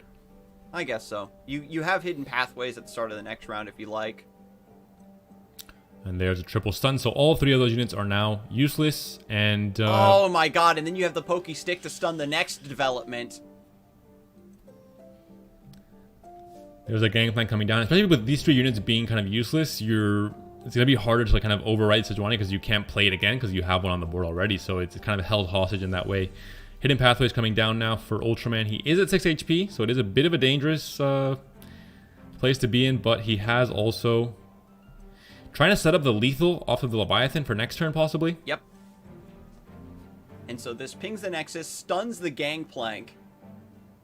You can double Ravenous Flock to clear the Dreadway because it is stunned. And now Leviathan, as long as it survives, is going to be lethal for Salty Simon. All he can do is Poison Dart. And when you look at the mana from Salty Simon, there's nothing that's threatening enough to be developed for only 4 that you can't just deal with outright. And Sejuani, completely stalls out the board, but Ultraman is not winning through the board. He's winning instead through the Leviathan. We're going to see actually the Fury of the North here just being used to make sure this Dreadway survives. But it's I guess it's down to mushrooms now. Maybe that's what Simon is hoping for here with 2 HP on the Nexus for Ultraman. Yeah, you've got the Poison Dart resolving. We'll see if it comes through. And Ultraman, if he wants to draw, he has to do it now. I'm not sure how many mushrooms he has in the deck, but maybe it's just best not to draw at all if you know you're winning off Leviathan. At the start of the next round. Yeah, you want more cards in your deck, right? To lower the chance of mushrooms. And then Leviathan just clears at the start of the next round because there's nothing now that can attack. And you can develop the Black Market Merchant and maybe get something that you can discount, get that other Poison Dart. And then Swain and the Leviathan have to block the Black Market Merchant. So what's at the bottom of Ultraman's deck is the question on everybody's minds. 2 HP for Ultraman, 3 HP for Simon. The Merchant comes in, and the Leviathan mocking Simon there. Not the card you want. The damage comes in from Leviathan, and Ultraman, this man cannot lose, wins the reverse sweep win here in this series versus Salty Simon. Very good start for Simon, very good aggro start. Looked good in game 2 even as well, but in the end, Ultraman claws back in both of these games with Plunder and now with Teemo Swain, and once again is in the grand finals of this Fight Night tournament. I mean, Salty Simon gave him a run for his money, so he's going to sit patiently and see, is Ragnarosic or Gouda going to be his next opponent? And if he can take them down, he can get the Salty run back. Ragnarosic also looking for that grudge rematch from earlier in the bracket. And unfortunately, Cosimo is down, and our resident deep player Broken Ball is also down. They tried their best, but it just wasn't in the cards today. We're going to go into a very, very quick break, and we'll be back with yet another round of Runeterra action. 5 minutes this time, and we'll be right back. Stay tuned.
Hello, everyone, and welcome back to Fight Night Legends EU. We just saw last week's champion Ultraman re-secure his spot in the grand finals, but now we have to move to the lower bracket to sort out who his final opponent will be. The next match on the docket is going to be Gouda versus Ragnarosic.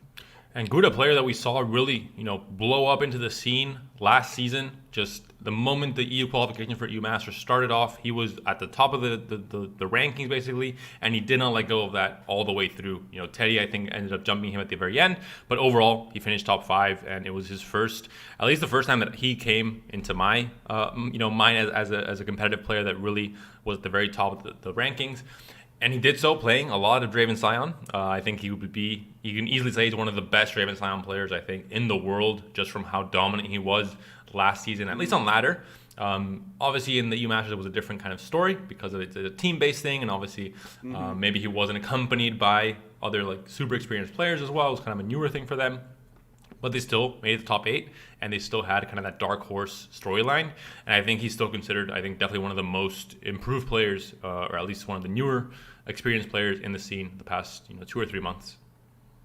And what was interesting too about Draven Scion, before the nerfs to Draven and Twin Blade Revenant, there were 2 schools of thought of playing it more control, prepping it more for the mirror match, or trying to play it more hard aggro. And now the more aggressive variant with a lot of burn at the top end has become the premier variant. So I'm wondering if Gouda, if he was one of the aggro Draven Scion players from the past, then that early work has been done. And then you're able to just carry that forward into this new style. This is like a crazy hybrid of like OG discard aggro plus the value Ezreal Draven Tri-Beam stuff.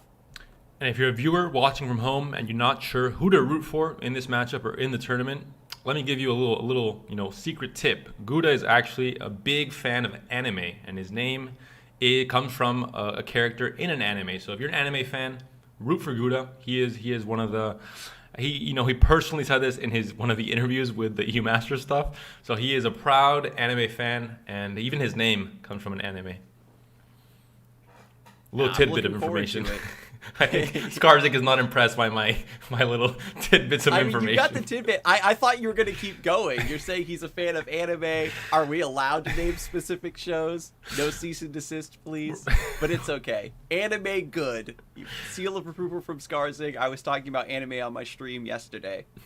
So a lot of good shows to watch. And so Gouda's got that weeb power. And also cheese. Anime and cheese. And also cheese. You're hitting a really big demographic there, There's very few people that don't like. He's lounging in a chair with a glass of wine and fancy cheese. Like, yes, the anime this season is absolutely delectable. He was trying to find, the way to get the most fans as possible. He knew he was going to be rank 1 all season. He's like, all right, what's the best possible name? He hits the 2 biggest demographics, the cheese lovers and the anime lovers. Listen, this is based in fact. Gouda secretly told me all this off stream. I'm sorry, the cheese demographic. It's big. It's a big industry. The untapped market of cheese lovers. But, in Europe, I guess, coming from America, coming from NA, of, Wisconsin, that's, about it. But I guess in Europe, the cheese scene is definitely a bit bigger. So if you want to mix up both, you have SpongeBob SquarePants. You have the Swiss cheese look and the animation. That's it, Scarzig. It's the ultimate mix. I think that's what Gouda... There might be a character in SpongeBob SquarePants that's called Gouda. We'll never know. Yeah, if you like food and you like anime, there's a couple of anime that I think that you would like if you search for them that maybe aren't good for children, but that's okay. But the players are just in the middle of getting set up. We do have some technical difficulties, so I do appreciate everybody's patience as we just kind of riff on anime and cheese. But mac and cheese. I was stalling by accident, but I'm good to hear that it's actually a useful kind of stalling. I wasn't just derailing the stream altogether. But yeah, very excited to see what these players come up with. We saw Ragnarosic obviously already on stream. Didn't have the best result, but I think he's obviously a very strong player. He's proven it all throughout. I believe Morocco and Russia were actually in the same group in EU Masters, so these players meeting here maybe is not a coincidence. It could be destiny looking for a rematch. And Morocco actually advanced to the top 8 because they won against Russia, and Russia had an interesting lineup, a lot of memes on that day 6. So some story between these two players already going into this one as well. Oh, but yeah, I do see some cheese lovers in chat. Yeah, Wisconsin is known for its cheese making, mostly cheddar. There's a lot of actually very fancy cheeses that are made in the United States. It's just that the consumption, I think, isn't as widespread in the appreciation. I certainly do love a good brie myself. But we are going to take a closer look at the Ping City that was being brought here. Now, this is Gouda's list. It's not Gouda's Ragnarosic. other deck. Yeah, so this one is more pure when it comes to just the aggressive game plan. We've seen these decks kind of shift to have a little bit more late game, right? They want the Dreadways.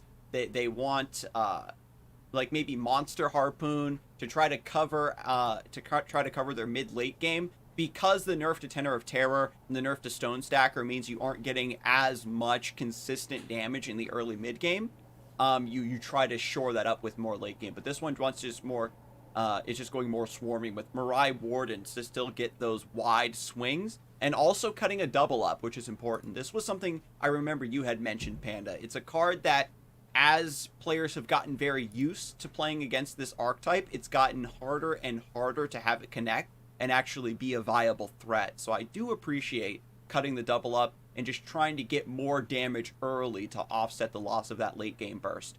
Yeah, day 1 with a surprise factor, it's a card that is just absolute stunk, especially when your opponent doesn't know exactly what you're playing, if it's going to be an aggro list, what kind of cards you're running, and they don't play around the double up, and that creates a lot of opportunities for just these surprise wins possibly. But even day 3 or day 4 after the deck came in, I was playing a lot of Shell Folk. I would just make sure I had ways to kill off my own units with Mystic Shots so that they wouldn't be able to connect with the damage on my Nexus, and I could probably stabilize by the end of that. So overall, it's a card that I think has lost a lot of its power due to the loss of the surprise factor as well.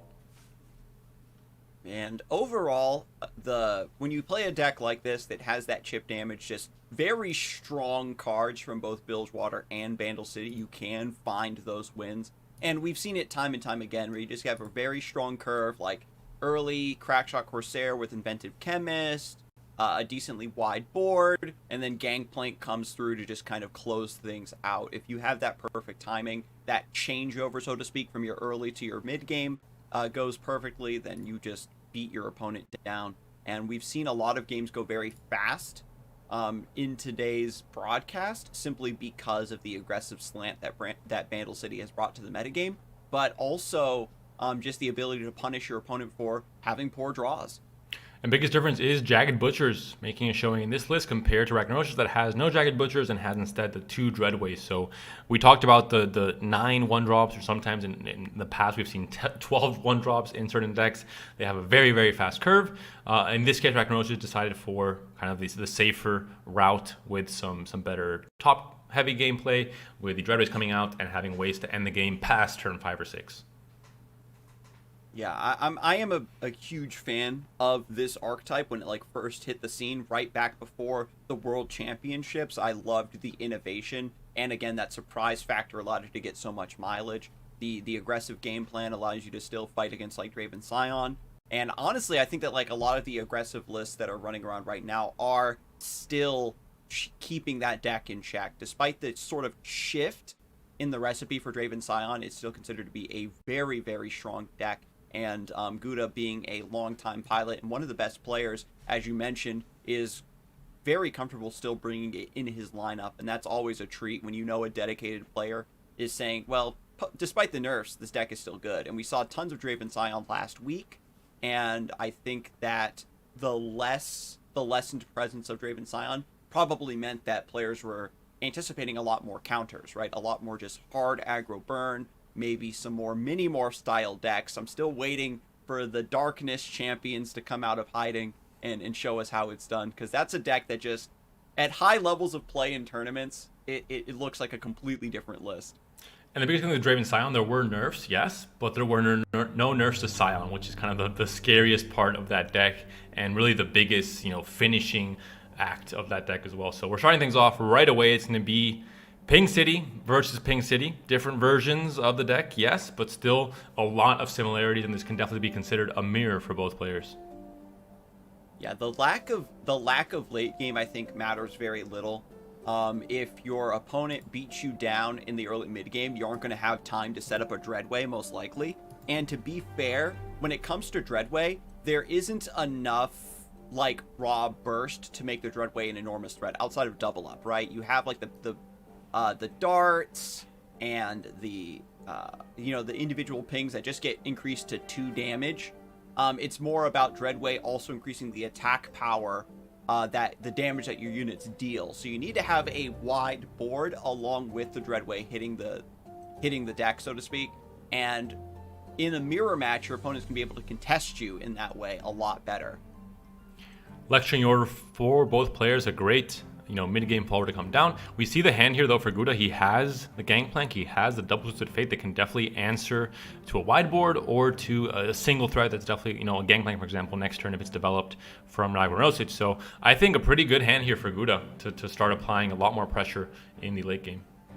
And we saw a quick change over there, thinking about trading away the Stone Stacker, but decides to block with the Lecturing Yordle instead.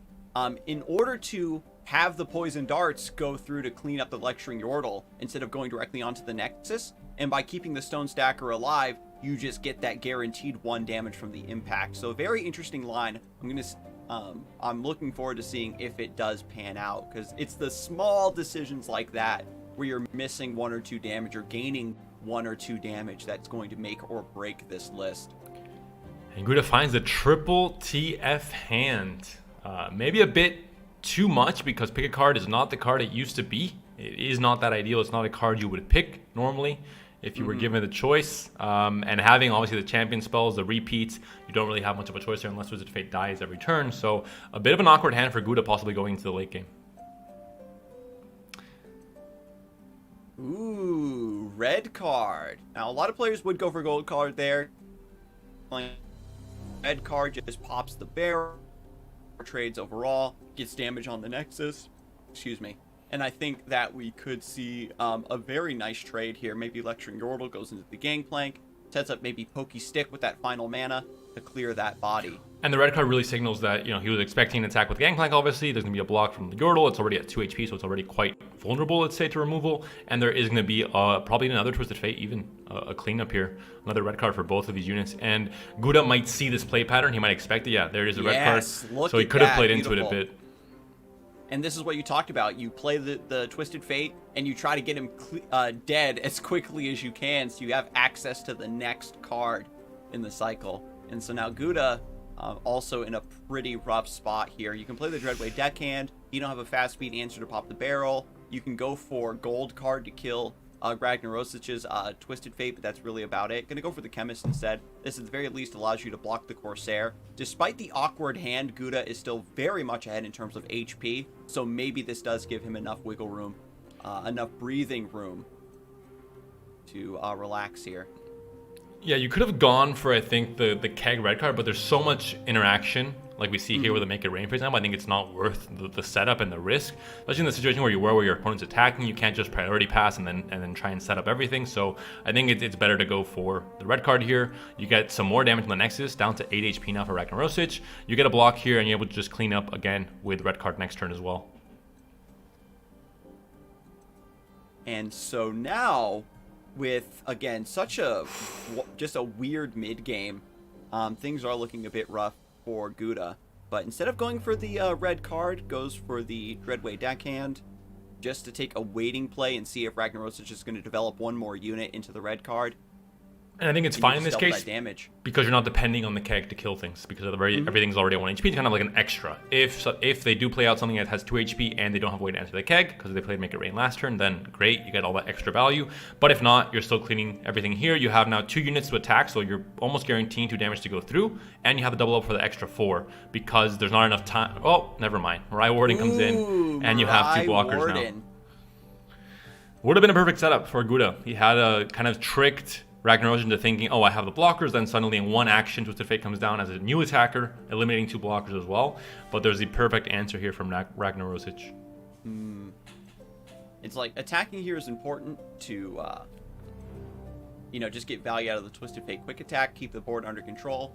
Now, Mariah Warden getting the Blade Squire means that there is a a buff in Ragnarosic's hand that could come into play here. Dreadway hitting on curve. Ooh, the mushroom is massive though. That's it. 5 HP on the Nexus. You have the bomb hitting next turn plus a double up. You have the mana for double up. Very little interaction now in this deck onto your own board here, Ragnarosis, especially at fast or burst speed, and only 3 mana to work with. And then the Jagged Butcher gets the plunder from the mushroom, which means you have a fearsome blocker now for the Dreadway. Perfect chain of events here for Gouda. And you're going all in now. Oh my god, the buff from the Blade Squire. So even so now with the Overwhelm, you're still able to hit through for a ton of damage here. Does Gouda take the risk of the double up to try to end the game now? Ragnarosic can respond with a pokey stick to kill his own unit. That's the only way he can really do it. And I think Gouda, he has to go for it now. I believe he can't open up the interaction next turn for his opponent to answer with a double up. He only has 2 mana left, which is just enough for a pokey stick. I think it's the only card that can really do it. Because if you have to defend yourself. Oh, and he has it. They have it. If you just let these trades go through, you take a ton of damage, but then there's no targets for the double up anymore on the enemy side of the board, and then you just give them a chance to draw even more answers to sidestepping the double up. But oh, another double up, but still 3 HP on the Dreadway here. So that means that the Dreadway has to block because you're at 4 HP. It's going to be a double up in return, I think, from Ragna. Yeah, that's the case, and that's a lot of damage coming through. 4 damage on Twisted Fate. That's going to be GG. And 8 on the Nexus. So close. Everything come up as an excellent play for Gouda Daddy. Getting the plunder with the mushroom, having the Jagged Butcher, so you had a fearsome blocker for the Dreadway, but Mirai Warden not able to do it. And pick a card. I was talking about, I kind of foreshadowed how awkward it would be having 3 TFs in hand, and we saw it there. The pick a card useless as the last card in hand on the last 2 turns, and nothing that Gouda could do there. Takes the surrender, takes the loss, to be honest there, and loses game 1 of this do or die series for both of these players. Ragnarosic, in what is essentially a mirror match, comes out ahead with the Dreadway coming up pretty clutch. The one card that's kind of the biggest difference between these 2 decks ends up favoring Ragna there. Yeah, the big fearsome body also very good at punishing Bandle City. That's one of the weaknesses that the region does have, is it has a lot of just low attack units. They're able to go wide, but once that fearsome hits, they really struggle to answer it. And even though there was potential for that trade to go through, set up the double up to clear the Dreadway, it just didn't come through. It was just a little bit too little too late. And Gouda now has a choice to continue playing the same Pink City deck list, or now moving on to that very aggressive Draven Scion we saw showcased earlier on. We'll see what his choice is. Obviously, he has to choose one or the other, whereas Ragnarosic has only 1 deck remaining in this best of 3 series. It looks like it's going to be Gouda sticking to his Pink City. He's not changing the deck here. He's going just, again, on game 2 with the same exact deck. And Ragnarosic is also now bringing his Draven Scion instead. And Ragnarosic, it's important to note when we look at his deck list, he's on triple Reborn Grenadier.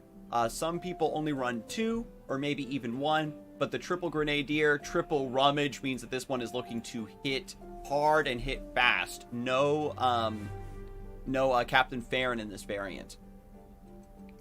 And we've seen after the nerfs, Draven Scion kind of went in many different ways. Players started building it. Obviously, the spaces that were opened up because of certain nerfs kind of changed the deck around a little bit, but the overall game plan is still very much the same.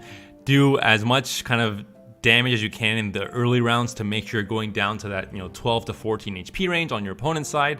Draven, or Scion rather, to punch through 8, 9, or 10 and then finish off. Usually when you're at 5 HP with that Get Excited and Mystic Shot. And again, in both of these decks, there's no healing. There's no way to stop the damage once it's been done. And that's kind of the key point for both of these players, racing down their opponent's Nexus. And the other aspect of this matchup you have to realize too is now with the addition of much more prominent fearsome units, thanks to Twinblade Revenant and also Risen Rider, if you whiff on like your Lecturing Yordles or your Gangplanks, for example, you can maybe take a little bit more burst damage than you were expecting. A bit of an awkward hand, again, for Gouda. Maybe he loves his champions, but maybe a bit too much. All he gets is champions here, double Gangplank in this case instead of Twisted Fate. And he has a lot of reactive spells. He has double Make It Rain here and the Pokey Stick, but not really the best targets. You know, quite a bit of HP here. Draven, obviously being at 2 HP now, is going to help because you have now the Make It Rain plus the Pokey Stick to finish him off. Yeah, so really strong hits with the Make It Rain. That's exactly what you wanted to see. Still a lot of damage to be taken here. But Pokestick is nice in that you're getting this value, this mid-game threat off of the board, and you're drawing another card to maybe fix this awkward turn. Gangplank does get to hit the board next round, however, and maybe swing this back into Gouda's favor. Every bit of damage that you're able to deal to the Nexus does matter. You could go for the Ultra Hail Mary, Make It Rain, hope you hit all the units, and then just Pokestick the Treasures, but I think that's a bit too risky. Especially considering you've already hit the Nexus this turn, I think it's not really worth it trying to go for the extra bit of, you know, just the cleanest damage on everything, because it's just too risky with Make It Rain hitting at what you want to hit. Okay, so Spinning Axe goes onto the Flame Chomper to finish off Chip, and then the Overwhelm going onto the Sump Dredger lets us know that a Scion was discarded. Ragnarosic either has 2 Scion in hand, or is just going even further down an ultra-aggressive game plan, using the Overwhelms and potential Fearsomes to put through as much damage in the early game, and then go for that burn in the late game. Only 3 Get Excited, 3 Mystic Shots, but also running 2 Scorched Earth as well. There's Gangplank coming down immediately. The Keg now making Make It Rain that much more valuable, being able to ping off the Direct Dredgers, eliminate that as a blocker, keep Gangplank much healthier, and depending on what is played here, yet another Draven, you have now a perfect target for Make It Rain.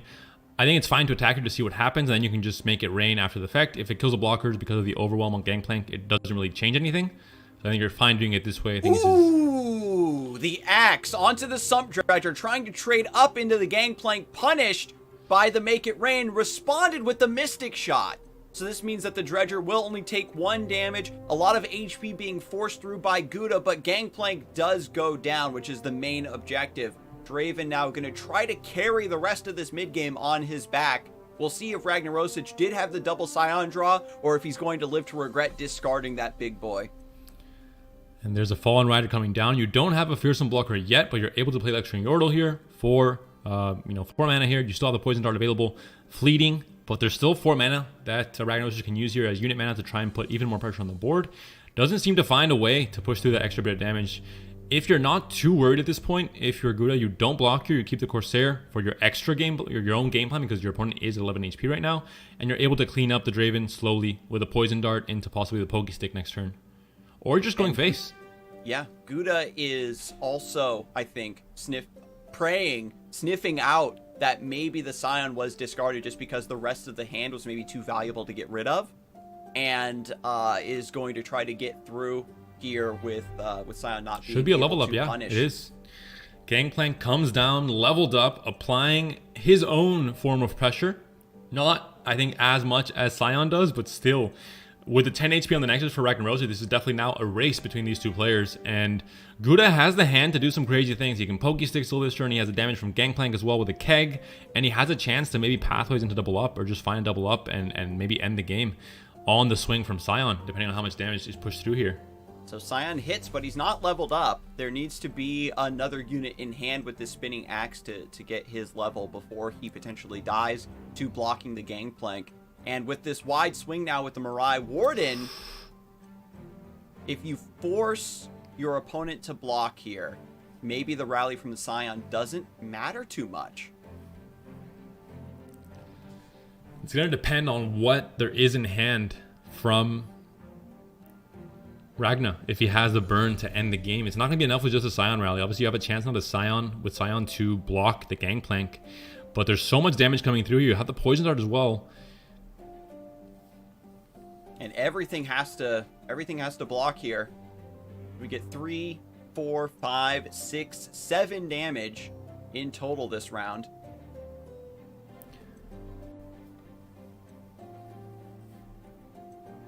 And so down to 2 HP. Lucky Boro with 2 effective HP thanks to Tough. And the final break point there, right? The Get Excited Mystic Shot the I talk- perfect said Nexus 5 HP HP, amount set up. 13 HP. It's like this every game, Scarzig. I've learned the patterns. I have learned every single pattern, but it's gonna be the second into Scion instead. Now you can play the Dreadway deckhand into the Pokey Stick. And there could be a Mystic Shot in hand. We've seen one before on that trade with the Keg on the round, the Gangplank trade with the Drag Dredgers. But it's going to be the Pathways first, Parley, and then you can put Pokestick on top. And now you're not at the mercy of Mystic Shot. A much cleaner ending here from Gouda. No response from Ragnaros. We talked about it. No healing and no denial of spells in either of these decks. Game 2 rather, goes back in Gouda's favor, and he's able to just, at the very precipice, he decided instead of stopping Scion, I'm going to race him instead, and he was able to win that race at the very end there.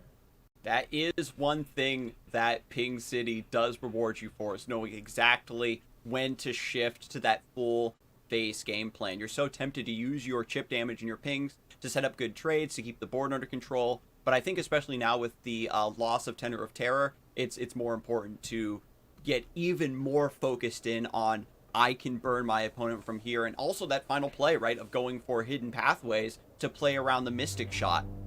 Beautifully played there in Game 2, and this again is now the Game 3 make or break point for both players, and both of them now in Draven Scion. We saw a lot of this mirror match last week, and while a lot of players think that having the attack token on 7 is a blessing, we saw several games go the complete opposite. And of course, we saw the deck list from Ragnaros' last game. It was kind of I think both deck lists are actually quite standard in terms of what they're trying to do. Both have the Mystic Shots that get excited. It's the same kind of play patterns that I already talked about with the kind of the breakpoints of the HP and what you're trying to do in the early game with either of these decks. Survival Skills was a card that was really important last tournament in last week's Fight Night. We haven't seen it pop off just yet in the matches that we've seen of Draven Scion, but it's a card definitely to watch out for because it can really swing a mirror. And it is important to note that Gouda has the grave positions in his list. This is a card that has slowly been cut or maybe only run as 2 copies, but it's going to give you access to more bodies and more resources on average. So we could see Gouda like fully adopting the control stance in this matchup and not caring about trying to be super aggressive early, just trying to wall out Ragnarosic and protect that HP total. And right away, the turn 3 attack token in Ragnaros' favor. Definitely a great thing when you have Draven on your side, but Draven is not the Draven he once was, and he does now die to Mystic Shot. So Gouda has a perfect answer, has to get excited in hand for later as well for the burn. And like you mentioned, has a bit more of a unit heavy hand with great position, has a Farron as well in his deck. So a bit of a different deck list to Ragnaros'. I was thinking that Gouda was even considering the Spinning Axe to get the Reborn Grenadier into play just to clear that 2-1, but it's still dealing damage to your Nexus thanks to the Overwhelm, and you're probably just going to try to force it to trade anyway. In the mirror, however, once you go into, 16 HP, 14 HP, that's where things are starting to get pretty spooky. We've got 3 more rounds before Scion hits the board, and gives us his opinion on the state of the board and if it really counts for war or not. There's Twin Blade Revenant coming down. This time no challenger, has a fearsome keyword instead, of course, after the nerf. Boom Baboon coming in with some extra bit of just a lot of damage coming through. Boom Baboon is a card that when there are 1 damage pings, it feels pretty bad, but when there aren't, it's just a lot of damage to kind of go wide and fulfill that goal of trying to chip down your opponent's health to around 13 or 12 before Scion comes down. Great position. Cycles the Rider, so now we have Risen Rider, and now we've got a Spinning Axe left over from the Draven that is going to allow, or even a Sump Dredger to get the Flame Chompers into play, and now you get to pull a Fearsome blocker. Gouda has to develop, well, you gave them the chance to develop another blocker, which is nice. Run them out of resources, get damage around the sides. I think Ragnarosic, a similar situation of last game, the early Scion discard maybe says that there was a double Scion draw once again and has that Scion in hand and is looking to just shape the entire flow of the game and the entire game plan around dealing as much damage to the Nexus. Rather than going for like Spinning Axe, Burst Speed, Flame Chomper, putting more attack power in play and giving Gouda a chance to develop once more, but backs out of the attack. Very interesting. I think that was a bit of a priority pass of some sorts, but it kind of backfired for Ragnarosic. Could have definitely swung in, had the advantage in the board to swing in some amount of damage. And obviously he is kind of the aggressor in this case with Gouda at 16 HP. Had the Flame Chomper as well to drag something out of the way. But now gives full control to Gouda on his attack token turn to decide what is the best way to try and break through this board. I think maybe what happened is with a wide board like this, if your hand is like Scion and Mystic Shot get excited, maybe you just want to preserve this wide board and play into the Scion rally. If it was a bit less HP for Gouda, I would maybe agree, but 16 HP is still not there. You still have some work to do to get down to kind of the Scion plus Mystic Shot get excited range.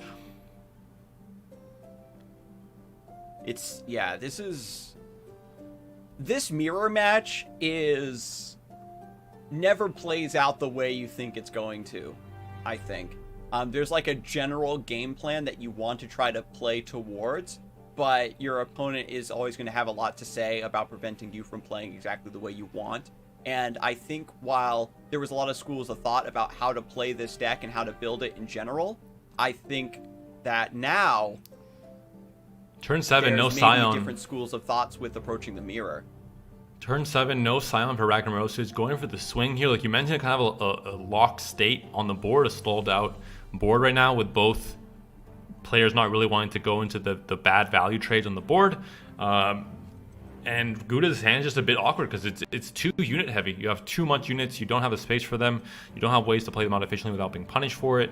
And now finally the swing comes in. We see the axe onto the Urchin, trying to get just the trades onto some treasures and clearing out the board on both sides. But no Scion for 7 is pretty big for Ragnarosic. That being said, there's also no Scion on Gouda's side. He might find it with the Rummage though.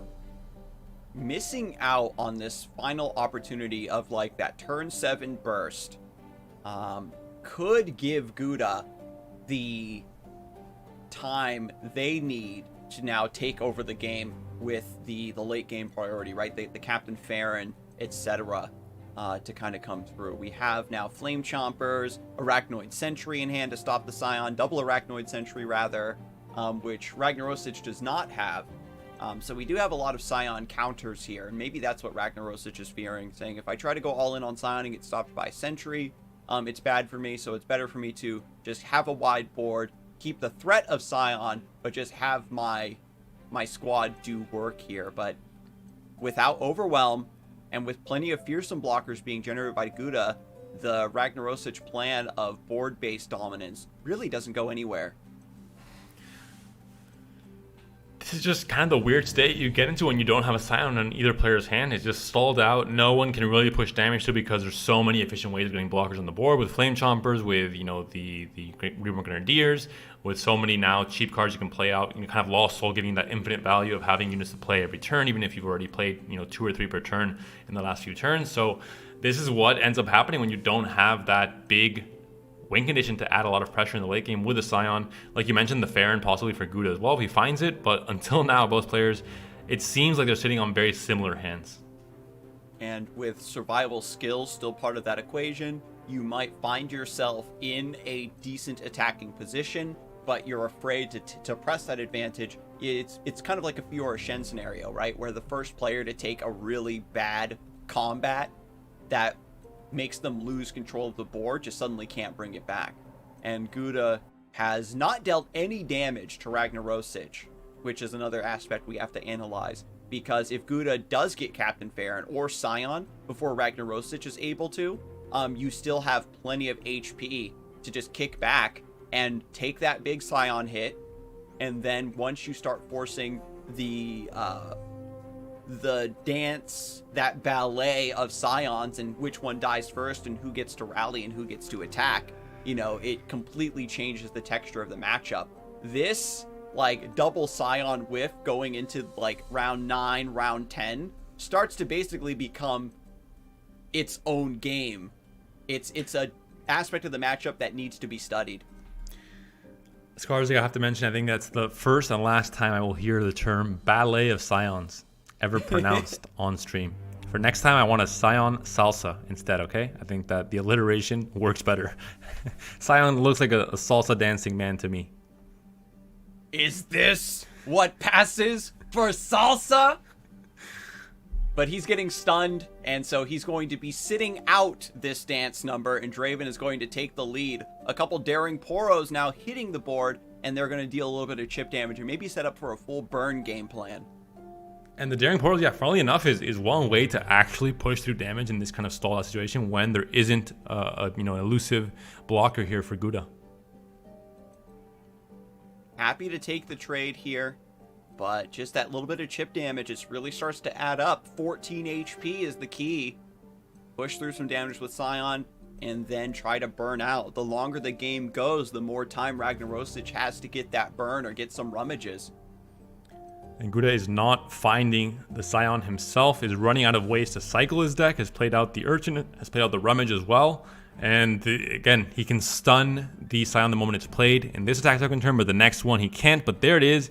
His own Scion comes to hand. And now the next kind of stalemate occurs of, do I attack with my Scion? What happens if I attack? Does my opponent rally? Do I lose value? Do I gain value? It becomes a bit of an awkward position here for both players.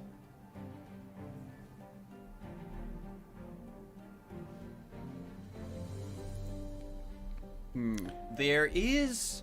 No, that's silly. No, I was gonna say, can you, like, attack with Scion and then somehow, like, kill him and then, like, immediately rally? But no. I guess you can pull Ragnaros' Scion with the Flame Chomper so it doesn't get to trade 1-for-1 into yours. Roar the Slayer comes through to kill the Flame Chompers. And this is just a hard kill effect. Nothing to be done for it. And this is going to make it so Ragnarosic can't have his Scion pulled to the side and has a Flame Chompers of his own that he can pull Gouda's Scion to the side and not worry about that trading and rallying to throw off this stalemate here. We'll see if Gouda wants to stun his opponent's Scion and then just go for the full swing. That being said, still Ragna at 20 HP, it's just so far away, even if you're putting through damage with your own Scion, with the Overwhelm, from getting kind of a lethal amount of damage through. But doesn't go for the Arachnoid Sentry. Thinks that because of the triple Fearsome, the Daring Poros can't block. Neither can the Flame Chompers. Just going to try to push through a lot of damage here. And even if there is a rally, you maybe aren't even taking that much in response. And if Ragnarosic is able to develop with that 10 mana before taking advantage of the rally attack token, then you just Arachnoid Sentry and stop the Scion from hitting you. Roar the Slayer being cashed in means that there's probably not another Scion in Ragnaros' hand, and it gives Gouda a chance to maybe draw into a second Scion and repeat the process. The biggest problem is just the disparity in the health totals. The fact that, Gouda was down to 14 coming into this kind of stalemate, whereas Ragnar is still at the very healthy 20. It means that these double get excited in hand aren't going to be quite enough to push through all the damage that needs to be pushed through in the next round or two.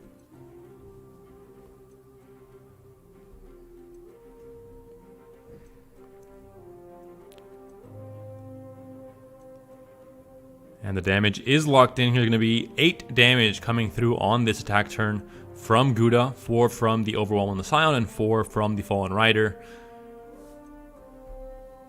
And so overall, it looks like things have gone the way they needed to go. You can take the hit now from the Scion, looking for the burn here. Scion is ephemeral. You have to kill the Flame Chomper here, because even if he strikes this little boy, he'll just die from participating in combat. Which is a sad way to go, considering the threat and the size of that, Ghost Scion. But this little Flame Chompers that is going to be the one to save the day here, or try to save the day for Ragnarosic. Get Excited is now targeting this Flame Chompers, as you mentioned, to kind of stop the strike from ever happening, and for this Scion to still be able to connect. That being said, 10 mana to work with for Ragnarosic. Maybe that was enough damage to, spell out lethal here for him with as always, the 5 HP I've always talked about. 2 spells on the stack you're going to have to expect. It's Get Excited and Mystic Shot. Or just double get excited. Wow, I was surprised there. Ragnarosic mixing things up, but still winning the game 3, winning the mirror overall. Did his homework early on, did enough chip damage early on to make it so that he was the one that was able to end the game with the burn spells at the end. And that will be Ragnarosic advancing into the top 3. Gouda falls here in the loser semis. But still, I think he had a very good run. And it shows that both of these players brought kind of the standard good decks list with Draven, Silent, Pink City, and both players made it to top 4. So definitely a good lineup to be running in a Fight Night tournament. And, you know, if they play that matchup again, things could very easily go in Gouda's favor because the Scions were so delayed. The Captain Farron tech didn't come through to really put the pressure on and have that first Scion swing maybe be the lethal answer to end the game. But, you know, well played by both players for sure. It's a massive achievement like we talked about. Fight Night EU is a strong region on its own, and when you pick strong players from that region to be in a tournament, the games are going to be hard. So making top 4 in such a stacked lineup is just fantastic overall. But now we have the final opponent picked out for the lower bracket finals, and then the winner of that match will be taking on Ultraman in the grand finals. That's going to be Ragnarosic advancing to take on Salty Simon, but that will be after this quick 3-minute break.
Hello everyone, and welcome back to Fight Night Legends EU. You're just in time for us to jump into the lower bracket finals. It's going to be Ragnarosic versus Salty Simon. The winner of this match will fight Ultraman in the grand finals. Both of these players were actually sent to the losers bracket by Ultraman, and now they have to duke it out and see who gets the rematch.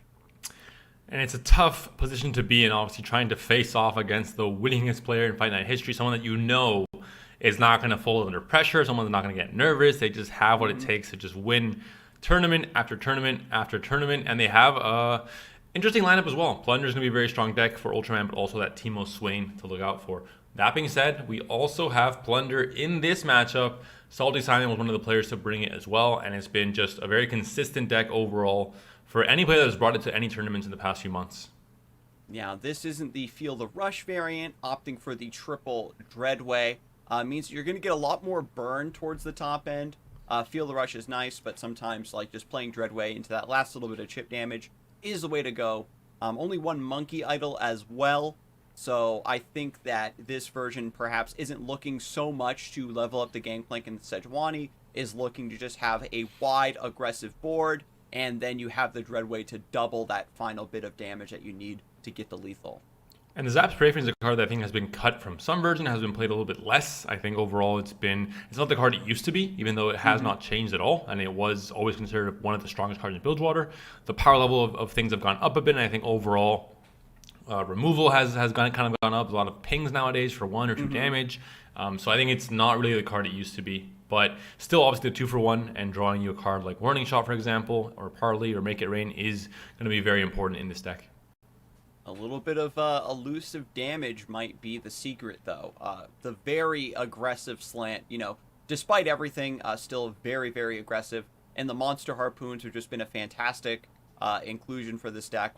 When Make It Rain was reverted to 2 mana, it just allows you to do Warning Shot, Monster Harpoon, or attack with a wide swing, get that ping with Crackshot Corsair, then you use Monster Harpoon to just punish your opponent for developing post-combat, for example, and just win through that tempo. So I do like that we're seeing a different side of this deck that's just trying to use a more aggressive Bilgewater style, rather than relying specifically on the leveled up Gangplank stuff. And this will be one of the decks for Salty Simon. The other one is going to be Ziggs Poppy Burn that we did see previously in this tournament. And of course, we just saw Ragnaros' lineup where he has just this very aggressive slant with Draven Scion and with Pink City. So overall, very kind of aggro, efficient, proven decks in this losers final matchup here, where there's no spice really. Unfortunately, there's no question marks in terms of how good a deck is or how bad it is. I think it's pretty clear cut, the strengths and weaknesses of all 4 decks that are being played here. And it's going to come down to different matchups and the pilots, and of course, the draws for both these players. But we've seen, a lot of awkward draws for Plunder, where there was very top-heavy draws, and for Pink City as well. So I think the clear thing is a nice balance, a nice curve, especially for Plunder, where you're able to kind of hit your early game, hit your Plunder activations early, and then draw into your champions as you move into that turn 5 or 6 or 7. And Plunder, it does certainly feel like one of those decks that if it has very balanced matchups across the board, and that's why players enjoy it, especially if you play well. But if it draws the nuts, it feels unbeatable. You're trying to develop. They have like a ton of 1-drops. They have Monster Harpoon or like Deckhand Make It Rain stuff. It gets pretty ridiculous over the course of time, and we'll have to see, if the awkwardness does strike, because it can hit any deck, and that's just the nature of card games. And when the chips are down and the matches do count, it does feel bad, certainly, for a good match to just go south to really bad draws. But Ultraman is going to be enjoying his extra bonus life of being in Grand Finals. That's something he's repeatedly expressed being very thankful for, just getting to the winner's final side like that in the upper bracket. But both these players do not have that luxury. This is another make or break for them. And even if they manage to take down such a powerful opponent here in the losers finals, they have an even stronger opponent waiting for them in the match after. So they're picking their poison, right? Do you want to just take your top 3? Do you want to take the top 2, get invited back next week? We'll have to see how it goes, Panda. That's the biggest thing, the chance to play Ultraman, but also the chance to come back next week like Ultraman and Cosimo did for this week, where if you make it to top 2, you're invited back to the next fight night as well, and you have that chance to win it yet again, possibly, if you're Ultraman. So there's a lot of options there. But Salty Simon and Ragna first fighting for their own lives and their chance to make it into the grand finals. That match is going to start very, very shortly. again, we'll see what deck these players queue up with to start things off. We've seen some players start off with one deck in one matchup and then switch things around on game 2, or even in the next series they play, they start an alternate order. It does matter to some extent. Obviously, there are going to be some better or worse matchups, and you do have to win with both decks. This is not a case where you can ban a deck and just forget about it, or just keep winning with the same deck. You have to play out both decks and get 2 wins in the best of 3.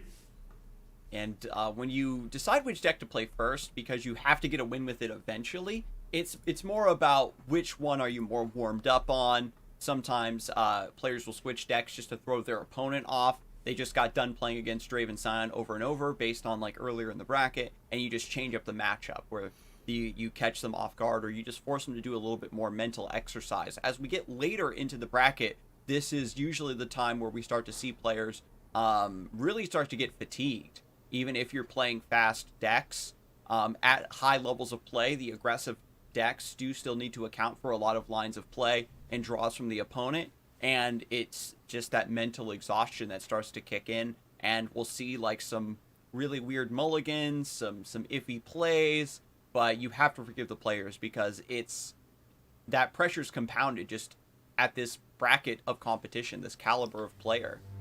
And we are starting things off right away. We're seeing double Scion on the hand. Not what you want to start off thing. There might be a mulligan. And right away, Simon has at least 2 1-drops. He might draw into the 3rd on this turn 2 with the attack token as well, possibly.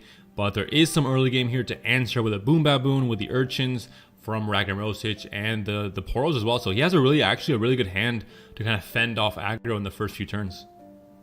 And of course, the Scion's being mulliganed away. Ragnarosic just wanting to rule the board on the early mid game. If we can get Twin Blade Revenants, Risen Riders, it's really going to put a lot of pressure on Salty Simon. When you're playing Ping City, like Lecturing Yordle and Gangplank are your only true fearsome blockers. And this will be a race against the Scion, really. You're going to have to end the game before Scion can take over. Oh, pardon me, this is Poppy Ziggs, right. So a little bit more ways to get on the board and snowball, and that makes even more sense that Ragnarosic wants to keep up with the developments here for Salty Simon. And right away, the Mayor into Telescope, the classic kind of auto pick. Tenor of Terror made things a bit more close before, but now not so much. Telescope is going to be the choice there for Simon. And now we're on turn 4. You have attack token, you have the Yordle, and you have the Poison Dart possibility here. So Boom Baboon is actually a pretty bad play. And the hand is actually a little bit awkward. You're going to have to Poro Cannon possibly to try and activate this Lost Soul. Ragnarosic just has to play full defense with no healing. Ooh, Salty Simon not even going to cash in the Poison Dart. Wants to keep that pressure to keep Ragnarosic from developing. You just have more mana later in the game. Eventually, you are going to get that damage through, right? Now we've got Poppy hitting the board. And no Challenger on the Twin Blade Revenant definitely feels bad here. You do have a nice trade into the Poppy, however, on the next swing, but this Lecturing Yordle is about to get +1/+1. And Keeper's Verdict will actually be a very interesting answer to Scion if he does come down with Poppy still on the board. Oh my goodness, Loping Telescope getting an elusive unit that's also going to get buffed by Poppy. The first Get Excited was cast in order to take down the Mayor to keep that discount from snowballing, but it's just not enough here. Hard cast survival skills is something you very rarely get to see played, but this is going to offer a lot of defense now to Ragnarosic for this turn. Is Salty Simon going to take the attack turn off again and just rely on the Lecturing Yordle value? You might have to. I think it's not worth a generation of Poison Darts, not worth the loss in health on your units, considering you're not killing anything at this point. A lot of burn damage mounting up in hand, and now we see it. The Scion does come down, and as I mentioned, the Keeper's Verdict is a straight up... Look at all the Scions in hand. There's unfortunately no way to discard the other Scion and get the level up. So he's just going to go bye-bye thanks to the Keeper's Verdict. That puts Scion back on top of the deck. So this doesn't just shuffle it in. It means that Ragnaros' next draw is also going to be very awkward. But it's a 2-wide unit advantage here now for Simon. He's going to sneak in damage with a Poppy, and he has so much burn in hand that I think he might be fine. Next turn, he can go for a Decimate, plus he has the mana for the Noxian Fervor, and then Scion will... And another Keeper's Verdict! Oh no! Just keep answering the Scion over and over again. This is like playing deep against Heimer I would open attack. when Will of Ionia was 4 mana, and they would just bounce your Nautilus back to hand every time. It's the same thing, but, well, not the same thing, a little bit different. A bit more mana cost, but still the same result here where you feel like you can't do anything with your kind of your finisher. It's just getting all the time back and stalling out back into hand.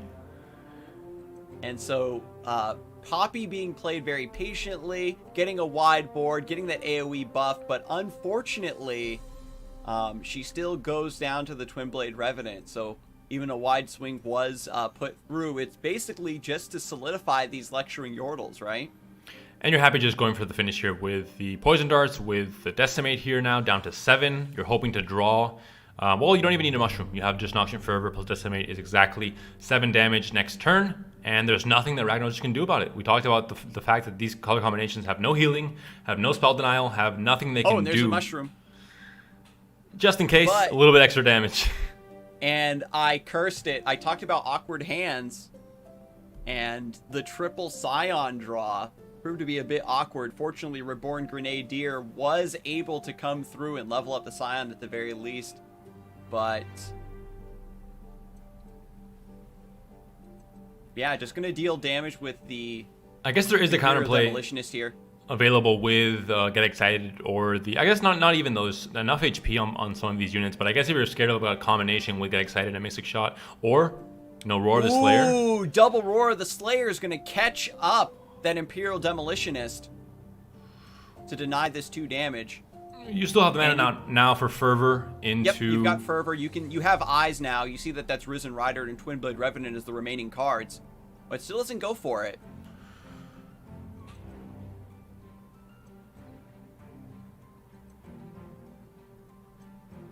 Not sure what I'm missing here. I think he has the lethal with the you can Decimate. just hard cast the Decimate and then just go for Noxian Fervor on the...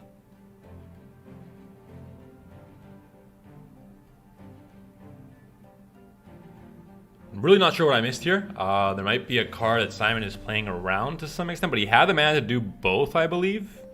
Mm-hmm. At least, well, he would only have, he would only have 3 mana left. I'm not sure what he's, I guess he couldn't do both in this case. But either way, I mean, there's nothing in Ragnaros' hand. He doesn't have the fuel in hand to have both to Get Excited and, well, he has one Get Excited and the Mystic Shot. But either way, a bit of an odd ending there, but nonetheless, the result is the same. Simon takes the game 1 win, had the advantage early on, applied enough pressure, and we talked about the players having consistent decks, but decks that can sometimes get you these awkward hands, and that was the case yet again. Ragnaros had no early game, none of the typical, Draven into some Dredger, into, Boom Baboon, into, getting a lot of chip damage through on the board. In the end, it was just kind of priority passing and having no board whatsoever, and expecting to win with Scion when your opponent's at full HP, you have in your homework, is not really going to happen in this case. Yeah, and it was definitely cool. Enough defense, enough pressure was put up to keep that Poppy under control for a couple rounds. I'd never seen a Poppy hit the board and just sit there for like a couple rounds and not really do much. And then when she finally attacked, it didn't push through tons of damage. But we'll see now if Salty Simon can just close this out. A quick 2-0 maybe in the Losers Bracket Finals. Crackshot Corsair on turn 1. Looks no one snazzy. drop for Ragnarosic, no Urchin, unblocked Corsair, doing its part, getting that chip damage in, 2 damage as well on the turn 1. And now we've got Warning Shot to keep the Plunder train going. Make it rain is an interesting idea just to clear the Boom Baboon. I think you're happy to commit it here. You're guaranteeing the Plunder. You're guaranteeing the kill on the Boom Baboon. Once again, the Crackshot Corsair can, if it wants, to swing in for 2 damage without there being much of a way to stop it, at least the Plunder, because even if you Mystic Shot, the ability is still on the stack. And now you get the extra value on the Jagged Butcher, where you would have an awkward hand otherwise. Now it's fixed where you have the 3-3 plus the Croaker to still get the value and the draw off the 3-3 body. Yeah, so Gangplank is going to be leveled up on Curve, looks like here. Croaker's fantastic to clear up this hand. Looking at the double Warning Shot draw, the Jagged Butchers, the Gangplank needs to hit and hit hard and try to close out this game, because I could definitely foresee a future of just a lot of 1-drops and stuff coming off the top of the deck suddenly. And if this Gangplank doesn't do massive work, it's just, you're going to run out of resources before the Scion hits. Interesting Warning Shot there. Could have maybe waited to see if he could just commit the Make It Rain this turn if he gets at least the kill on one of the units, and then not have to waste the warning shots to activate the Plunder just yet. But with the hand, it is a bit awkward. He does have the Gangplank now leveled up on curve, essentially, but he's going to have to rely on the top decks, really, to close the game out. It won't just be the Gangplank to finish things off. And looks like he wants to get the Gangplank on the board already leveled up, which I think is definitely the way to go here, and then be able to get the swinging with the ability as well. And Ragnarosic just passing, keeping the 6-mana open for double Get Excited versus the Gangplank. But there is a second one in hand, which is glorious. And you're still getting 2 damage with the Corsair as well this turn after all is said and done. And Ragnarosic is kind of wasting his burn. The burn he needs to end the game usually after Scion is going to be wasted here to remove the Gangplank instead. There is a Scorched Earth in hand, so I think we could see Get Excited. It's if you take the time off to do Get Excited into Scorched Earth, you let Gangplank put that AoE damage and take even more on the stack.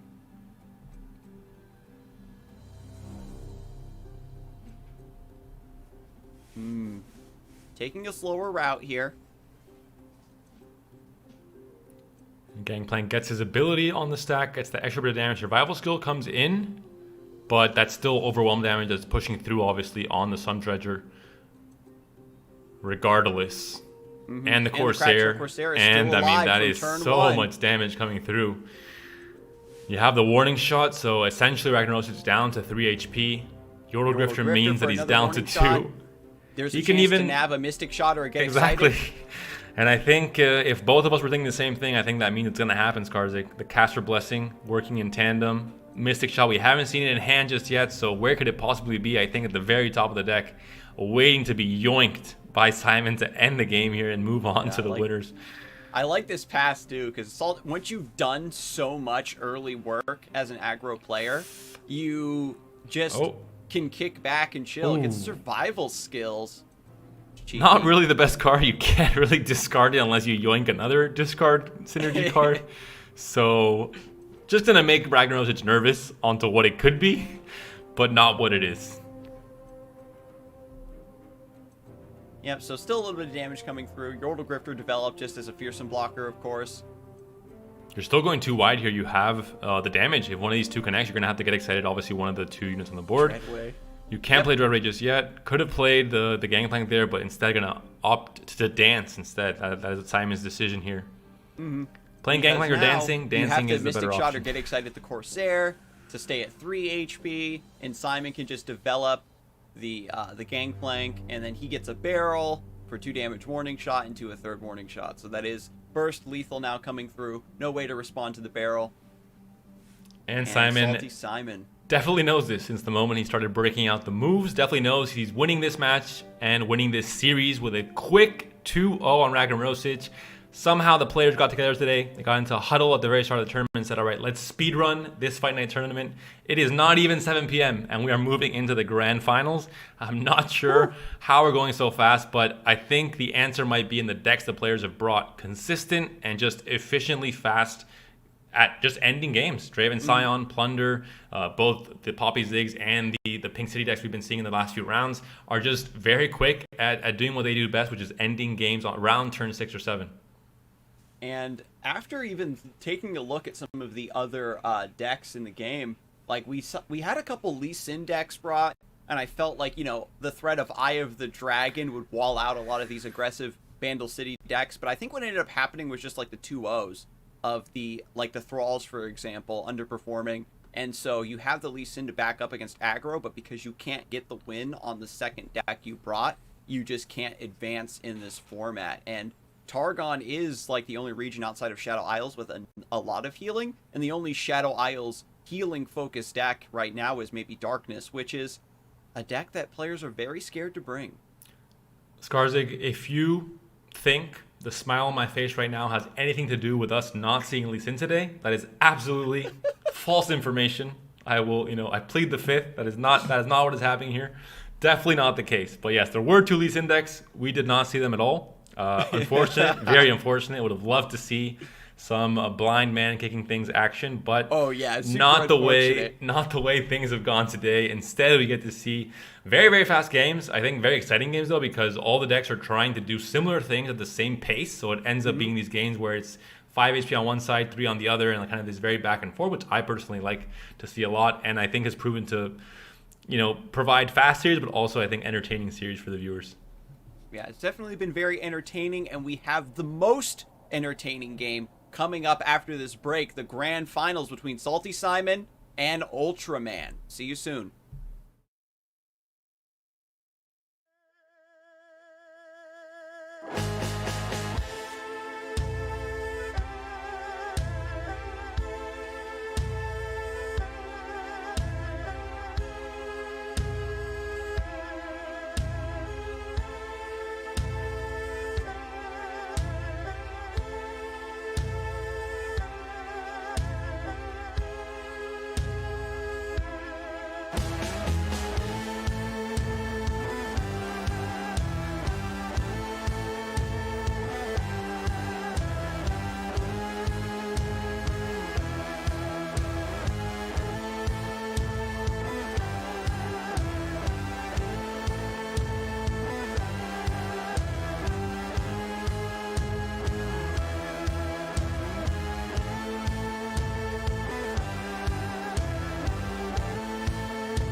Hello everyone, and welcome back to Fight Night Legends EU.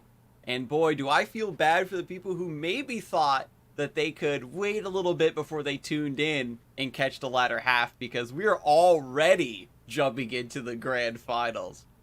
We had the daylight saving switch. The EU players were scared they would be overlapping into Americas. They're like, all right, guys, let's just, speed run this. And here we are starting the grand finals before it is even 7 p.m. And I could tell you that the decks we're going to be seeing are going to be slow control decks, but that is not the case. We have two plunder decks that are ending the game on average the moment Gangplank touches the floor, apparently.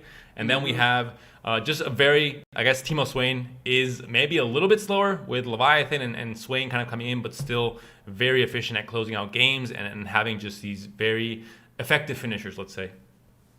And with that being said, let's take a quick look at the players, take a closer look at our grand finalists. Salty Simon, who we just saw take a fantastic 2-0 aggressive win coming from Sweden, re-entering the scene after a brief hiatus, but he still got what it takes to play the decks of the current metagame very, very well. And Ultraman, the winningest player in Fight Night history, coming in from the grand finals, has that extra life. If there's going to be a bracket reset, that will be Simon having to win the first series and then winning the second, ideally to win the tournament.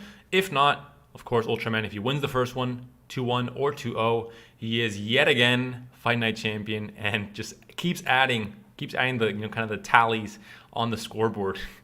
Yeah, he took a brief break from participating in fight nights, and now that he's back, he's just back on his throne at the top here, just straight on to the winner's bracket like usual. And has he? No, I think he was lower bracket. There was the one tournament where he brought that Timelines Dreadway OTK deck, and that tournament was very shaky. I think he was in the lower bracket for that, but everything else I think has been like just cruising through the finals. And I believe he has also won back-to-back at some point in the past when he had a like really hot streak. So this wouldn't be the first time, but I think he hasn't yet done the 3 in a row like Marcus has. So maybe that's his goal. Some players' goals is to make it to fight night. Other players is to win fight night. But Ultraman is to win 3 fight nights in a row. Apparently, that's his goal. He's trying to beat Marcus out on that one. But look at the bracket here. We're seeing how these players got to where they are right now to this grand finals. Ultraman, a cleanup of G Abel in the first round, then Ragnaros, and then Salty Simon, like you mentioned, bringing down the top 3. He already beat them both in the winner's bracket side of things, so definitely a dominant performance from him. And Simon had not too hard of a road. He didn't do the full gauntlet from the loser side. Ended up losing the winner's final. Went down for a little visit to Ragnarosic. Quick 2-0 and back up again to face Ultraman for the rematch.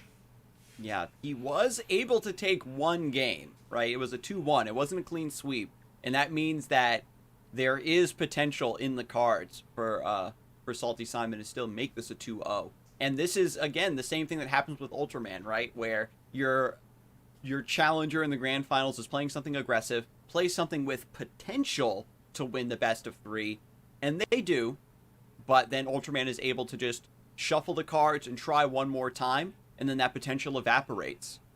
Trying to do it, it's one thing to win a best of 3, but it's another to do it back-to-back. And so Salty Simon does have his work cut out for him, no matter how the cards fall. And we'll see what decks these players start out with. Like I mentioned, they do both have Plunder in their lineups. There could be a Mirror, of course.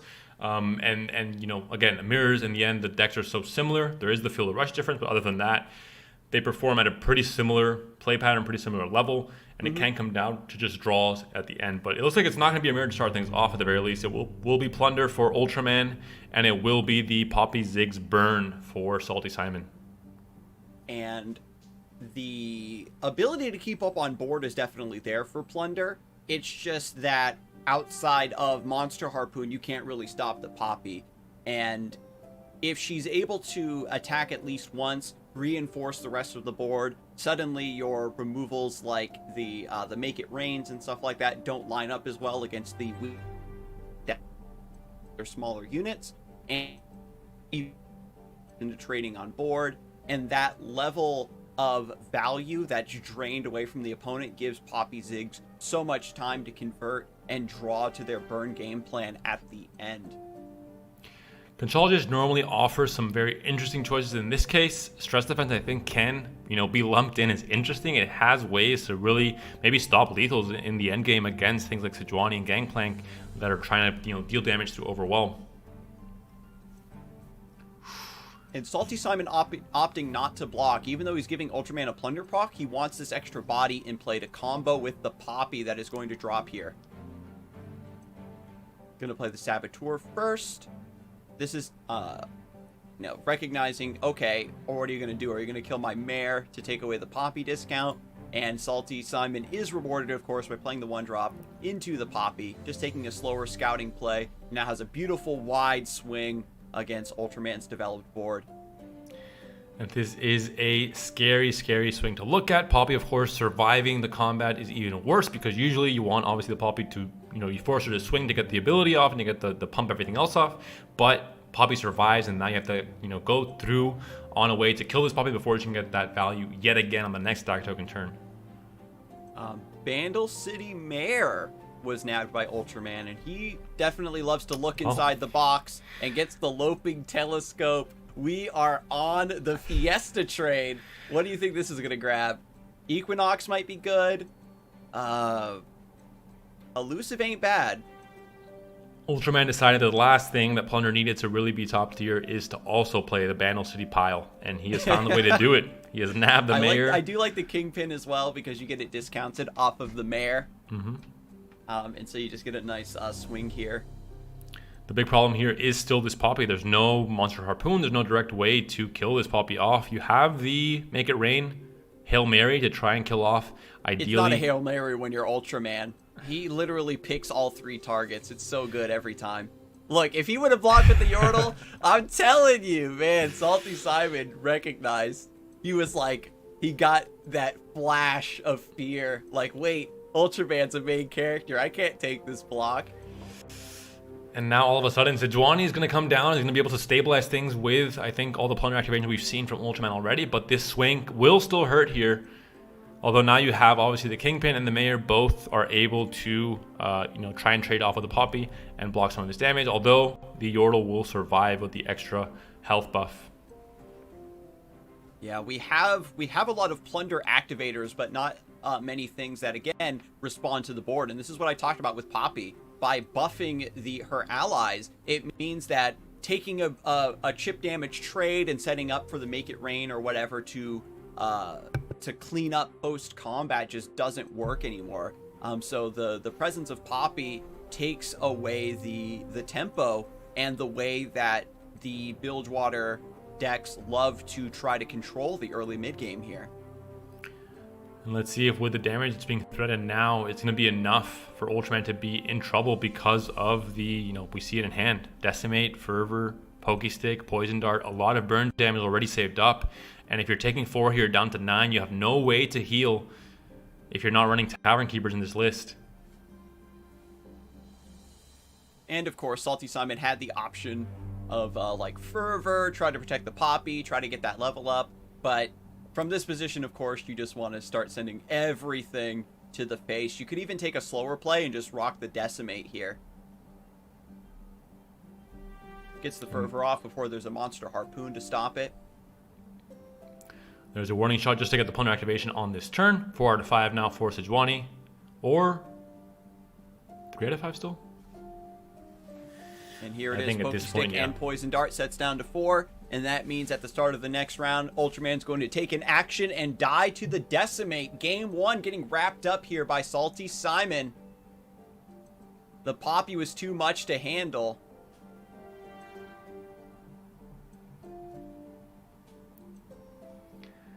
Gangplank comes down, but with the decks that don't have healing, don't have ways to deny spells, there's nothing you can do at this point. You've lost the race, and Salty Simon, as he did in the last series we saw between these two players, takes the game 1. Now, can he finish off that game 2, or will Ultraman, of course, once again manage to get the reverse sweep, and in this case, the win on this tournament, since he is the player that has been waiting in the winner's side, hasn't lost yet, hasn't dropped on the loser's bracket. Salty Simon has to try his best to go off of this momentum, win the next game, and then hope that, I think in looking at the matchups, he does have the better matchups with his lineup. But again, both of these, we saw these decks all day today, having, where you draw the nuts or you draw these awkward hands, and that really affects the outcome in the late game because it's so close between both of these decks. And, it comes down to smart mulligans, knowing the mirror match, knowing your opponent's deck list specifically, seeing where the attack token falls, and like Salty Simon here, mulliganing away the Mirai Warden, for example, Ultraman getting the attack token on turn 1 with the Corsair, has the Monkey Idol as well, so is cruising to Plunder Town to level up that Gangplank on curve, it looks like. Salty Simon responding in kind, however, and now has the Jagged Butcher for better attacking and defending purposes.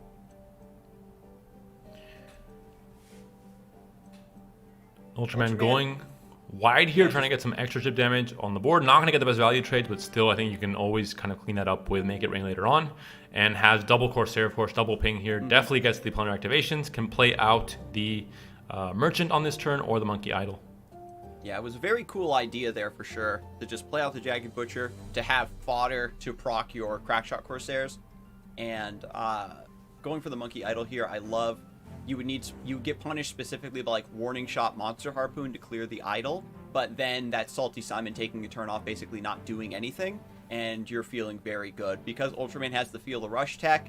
As long as the mirror stays very even, he's just naturally going to win if they get to that late grind. And the awkward thing here is that there is no way to just kill this monkey off before the turn ends, so you can't play the Merchant this turn with the plunder activation. You have to wait because there wasn't an attack from the Jagged Butcher, just the elusive Zapsrafen. And so 1 Crackshot Corsair being sacrificed to proc once again. That's 4 out of 5.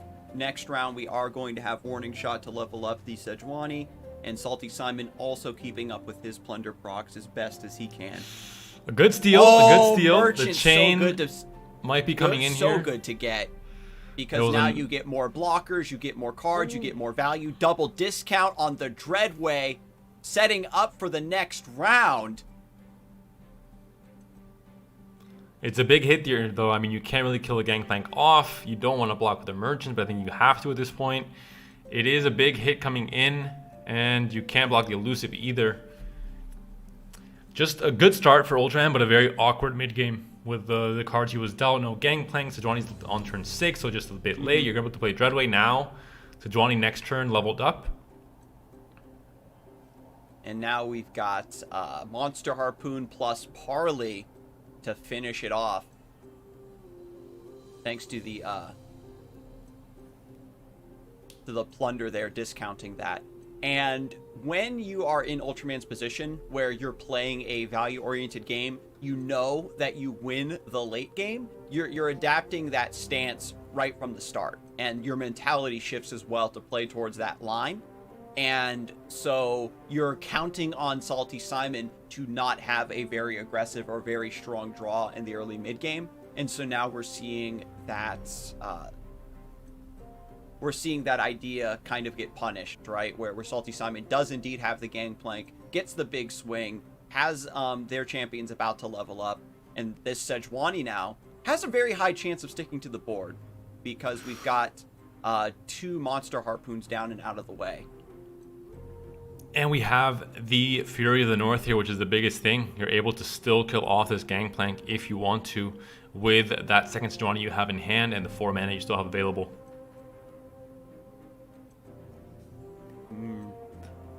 I think it's definitely worth. Because Gangplank kills you next turn. AoE damage, exactly. You're at 6 HP, you can't let any damage go through, and I think this is the way to do it. Maybe not with Sejuani, because you want to have the most HP possible to block your opponent's Sejuani next turn, to not take any damage in combat. Especially after... If they level up the Gangplank, then he'll regain 1 attack power, so that's just to keep the Sejuani as healthy as possible. And now we've got Warning Shot to wall out Salty Simon. There is Dreadway, however, and now with Warning Shot in hand, Yordle Grifter potentially getting another Warning Shot, the amount of burn is certainly there.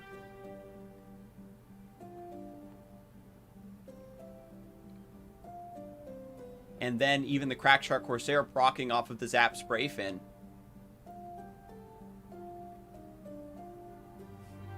And so does Ultraman respond with Dreadway and try to go for counter burn? I don't think you can make up that amount of HP in time. Gonna be the Gangplank coming down, leveled up as well for Ultraman, but I think he just lost the race too much in the early to mid game. Too much damage was taken. The Zap coming through as well. You're gonna have to use obviously the Warning Shot here to freeze everything, but you still actually don't have the Fury of the North at the very least if you are Salty Simon to push through that extra bit of damage after the reset. And so Sejuani will level up after getting frostbitten, so Gangplank takes 1, although it barely matters. You're just going to get as much damage as you can off of the Dreadway here. And now, things are maybe looking a bit closer. Well, 2 HP for Ultraman means he's at the threat of basically anything with the Dreadway on the board for Salty Simon. Attack token will be in his favor. And we'll see what the top deck is for Salty Simon. Something to end the game? No. And we have yet another freeze. You have the Corsair already to freeze things for Ultraman here. You're going to have a big swing with the Gangplank as well. You're going to force blocks here for sure. There's no way to activate the Sejuani here for Salty Simon. So Ultraman at 2 HP. Salty Simon has to save the Dreadway. Is this just enough to survive?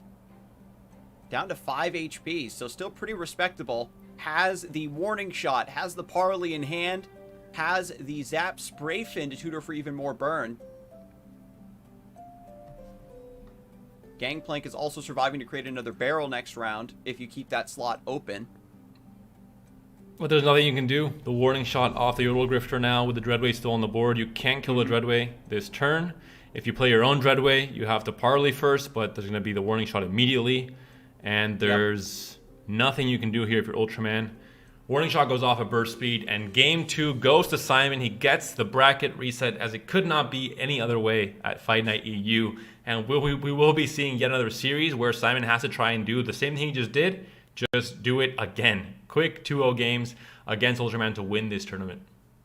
And Ultraman has the potential, right, to just say, okay, well, let's pull out the Teemo Swain, shake things up, refocus now. We've seen this happen before, where Ultraman loses that first set for the bracket reset, takes some extra time in between the set, kind of recenters himself, and then comes back with even more clean play. If it wasn't for the double Monster Harpoon and the Yordle Grifter there at the end, you know, there was the makings of a comeback for sure.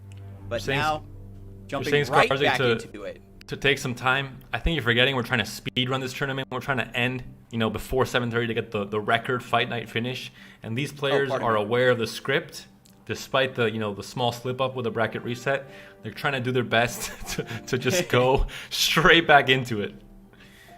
And House Spider's going to provide a lot of nice defense here, but so punishing, right? The Legion rear guard punishing for not having that one drop really put Salty Simon in a great spot already.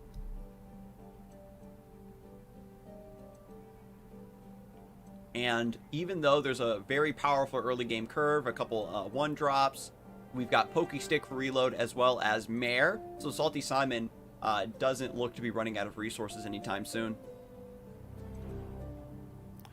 And right away we see the 2 damage from the Demolicious, but now you have the trade with the 1/1 Spider onto the rear guard, so I think not all that bad. And you have the Flock there for the Stone Stackers. Overall, Ultraman's game plan here is just to try and fight toe-to-toe with what Simon is proposing here. He's going to have some extra refuel with the Mayor and the Pokestick, but all in all, the hand has already dwindled down for both players, but Ultraman has, in theory, the better top end.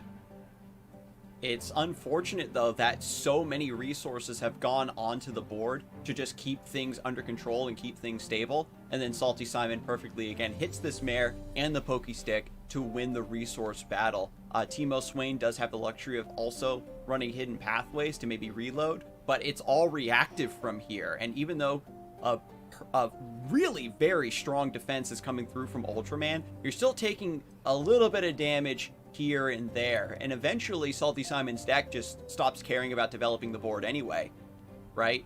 And says, okay, well, I'm just going to go for a burn anyway, so it doesn't matter if you have all the spells in the world to clear the board. And there's a Noxian Fervor that can be played out here, especially now with only 1 mana up. I think you're fine to Noxian Fervor the 3/2 and just launch it straight to Ultraman's face, letting Demolition just die to the Scorched Earth here. And like you said, a great defense, but now Ultraman has to get this Swain, has to get this Leviathan to try and add pressure onto Simon, whereas Simon is in a bit of a pickle. He has a Noxian Fervor and Demolition that only work off of units. He needs to find something with his Pokestick here. And maybe Ultraman too defensive. He has 2 sentries and yet another reactive, Flock. exactly. No threats, just going to pass. Has an excellent response here, however, with the Arachnoid Sentry into the Ravenous Flock to stop this Ziggs. No Demolition from Simon. He's very well aware that this means that there is a Flock coming in after it, because there's no attack here from the Ziggs that's possible.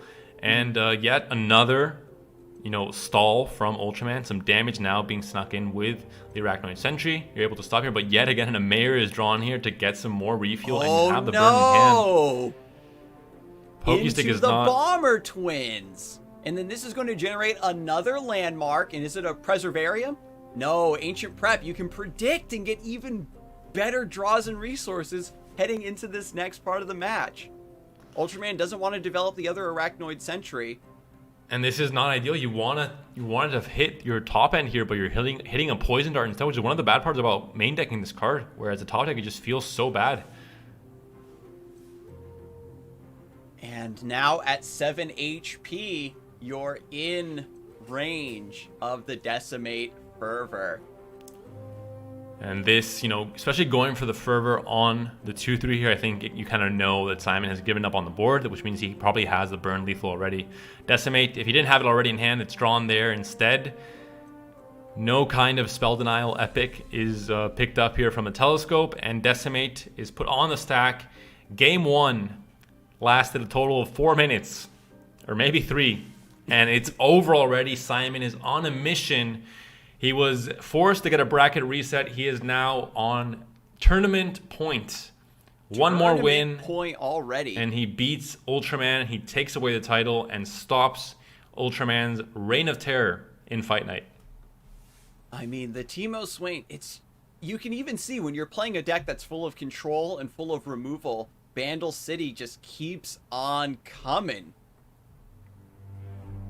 But now we've got Plunder v Plunder. Ultraman, this has been a deck that's been performing very well for him, not only this week, but also last week.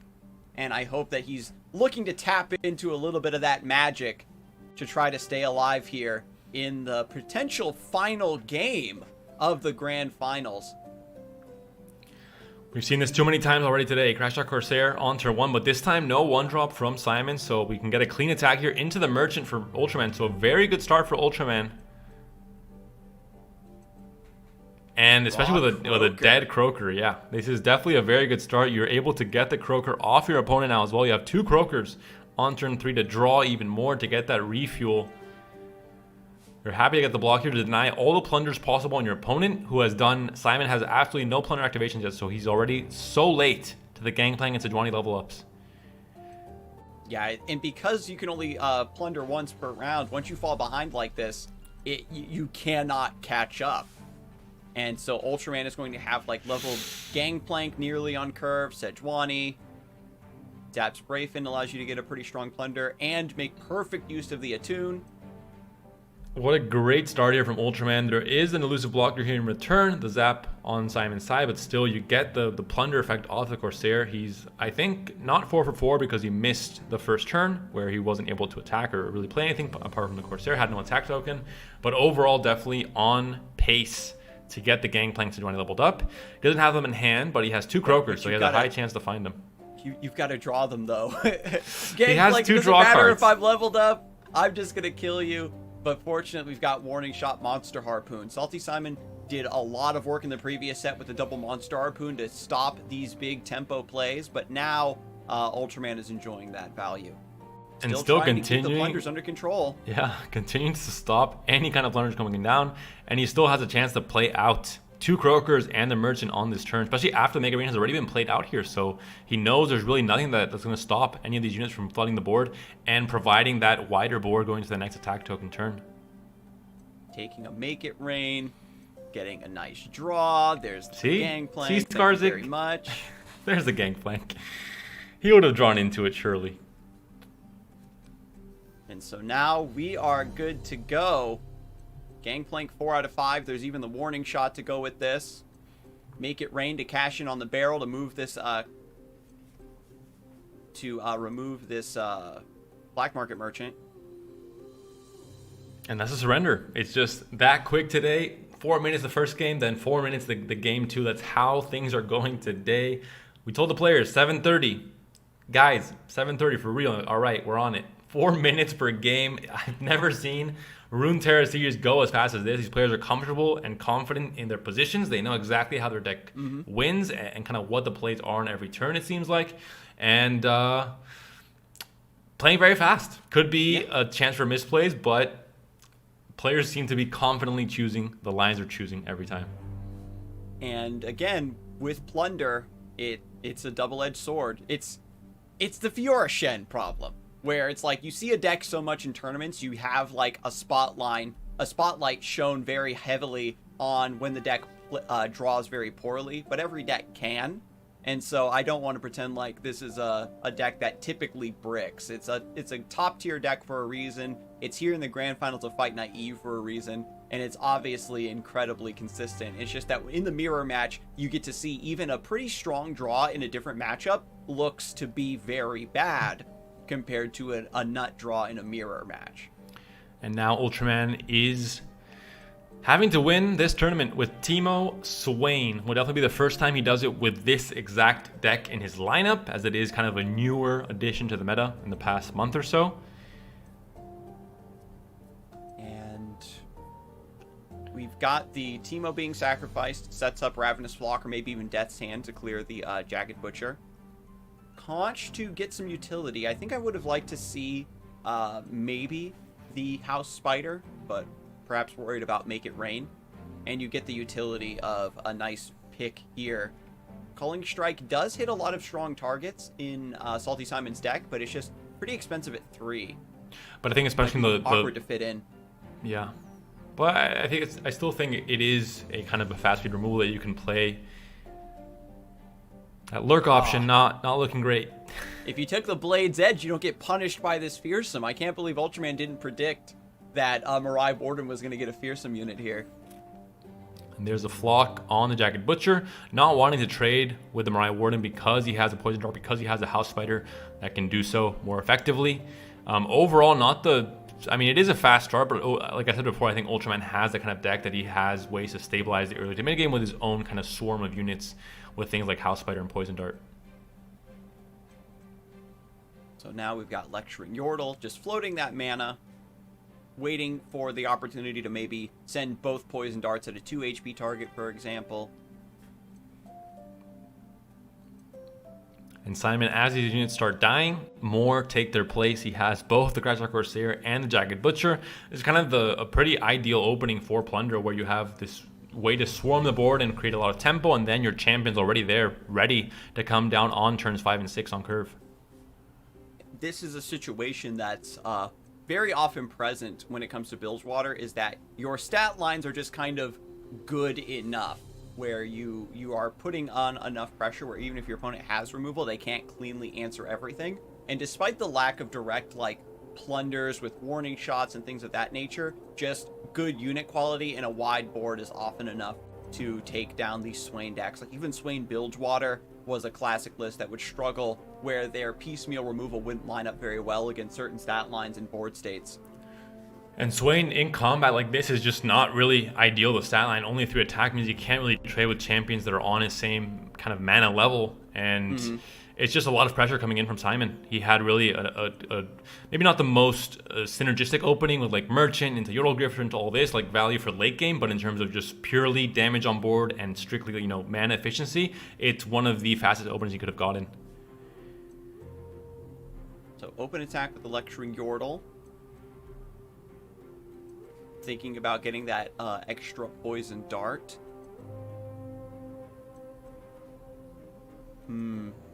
We have double Poison Dart to kill the Gangplank, because fortunately it's just been a lot of just wide attack and big swings and no individual pings to actually level up the Gangplank. You don't have to worry about him leveling up on curve.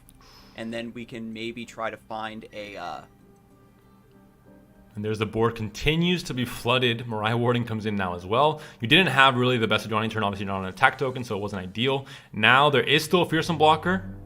I believe Ultraman might... The Mirai Wardens have been absolutely ridiculous this entire tournament.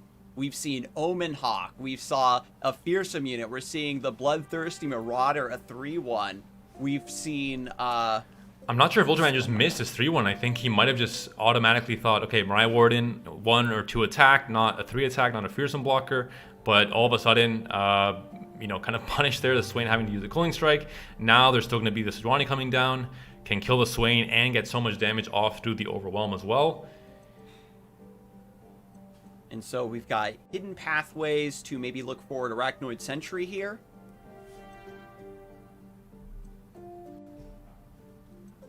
You can hit the Death's Hand into Ravenous Flock to clear the Sejuani, though.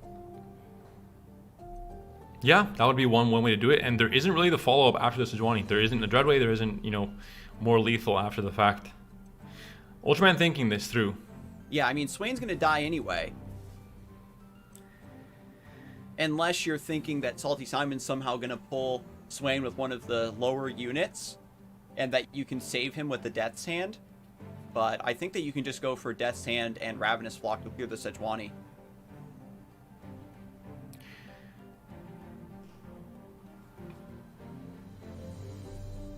He's and really doesn't thinking this work through. out. I mean, this is a deciding moment What's of this Swain's game. level up? Because if you have the Ravenous Flock hit to deal 4 damage and level up the Swain, the ping from the Death's Hand would clear the Sejuani. Goes for the Contrologist instead. Gets the Walker, gets the Scorched Earth for later on. There are only 2 Monster Harpoons in the hand for Simon, which means that he can clear Ultraman's board, but he might not be able to push through any more damage. He doesn't find a champion or a Dreadway or something else to push through that extra bit of damage. This might be the safer route for Ultraman, where he knows the Sejuani will die now because of level up on Swain. 1 bit of damage goes through, and now he has a Scorched Earth to clean up Sejuani next turn. And Simon will rely now on top decks to get some kind of a threat on the board again.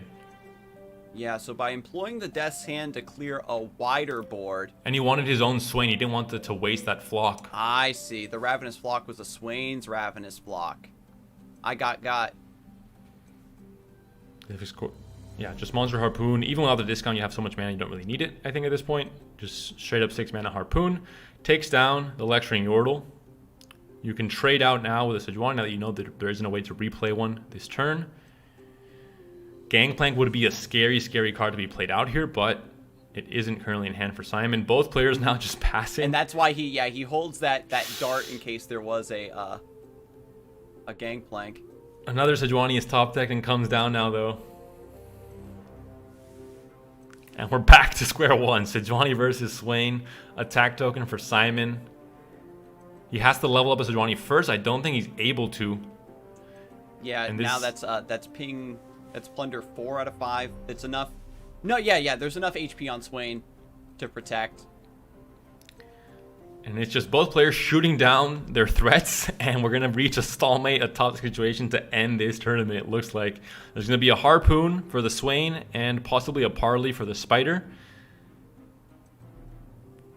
Although you can wait on the Harpoon until... Just in case there's a third Swain in hand, I think you wait until the attack. Yeah, you have so much mana to work with at this late in the game that maybe the discount doesn't truly matter. Oh, and the Gangplank draw as well. Oh! This is heads up from Ultraman.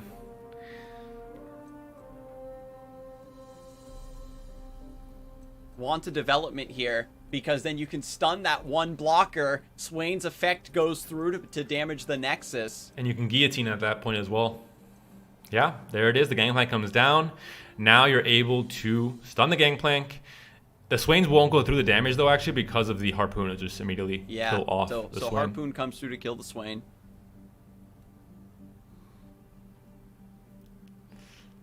Yeah, Simon wins this. I mean, if you can't kill the Gangplank this turn, then that's going to be on the swing next turn.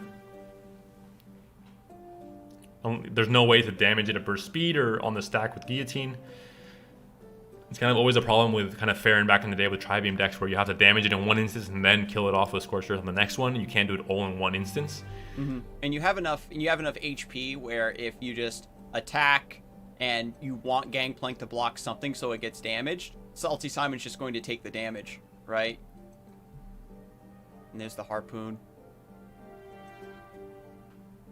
And so now Gangplank comes over the top with his AoE damage, plus the Overwhelm. If only there was a way to put some damage on this Gangplank. But that is going to be the grand finals, taken down by Salty Simon. And Simon off of the triple champion top deck in a row, essentially, with the Sejuani into Gangplank, where he really needed a threat because it was a back and forth removal of threats on both sides. Both players were depending on top decks to find the win there. And in the end, Simon, I think, was more fortunate in that case. All in all, though, a very close 3 series these players played with each other in the winners final and the grand finals twice.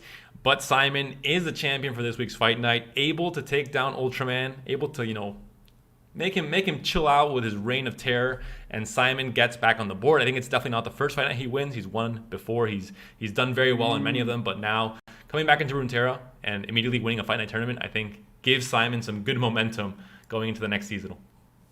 Yeah, so we will hopefully, we're going to have an interview with Salty Simon, talk to him about his thoughts on the current metagame as a semi-returning player and his thoughts on the tournament in general. When we get back from this short break, we're going to get him set up, and we'll be back with that additional spicy info with our newly crowned champion. Stay tuned.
Hello, everyone, and welcome back to Fight Night Legends EU. If you're just tuning in, I'm sorry to say that you missed your chance. The tournament's already over.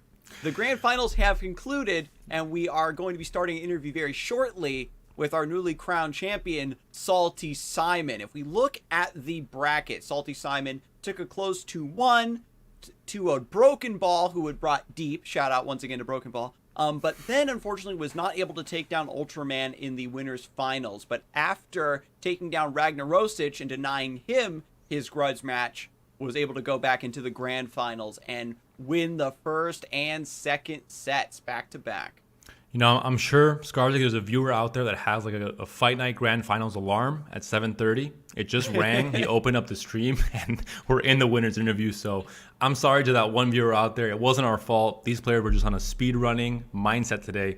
And we, I think, broke some records because that was definitely one of the fastest, definitely top 2 fastest fight. I think there might be one other one that was really, really fast as well. But this one was definitely up there with that one. But now we are joined by the record setter himself, the speedrun king, Salty Simon. How are you doing, my friend? Congratulations. I'm doing great. Winning always feels good. I want to start things off, Simon, asking a little bit about your lineup. Very consistent lineup, very kind of proven lineup. I think every time you've come to Fight Night, you've always played these very proven, very efficient at winning types of decks. I think that lineup it can also fall into that category. How do you feel about the meta and about your lineup choice going into it today? Well, I mean, I knew for a fact I was going to bring Poppy 6. I think it's just the best deck in the game right now. And has been like it was undefeated very dominantly.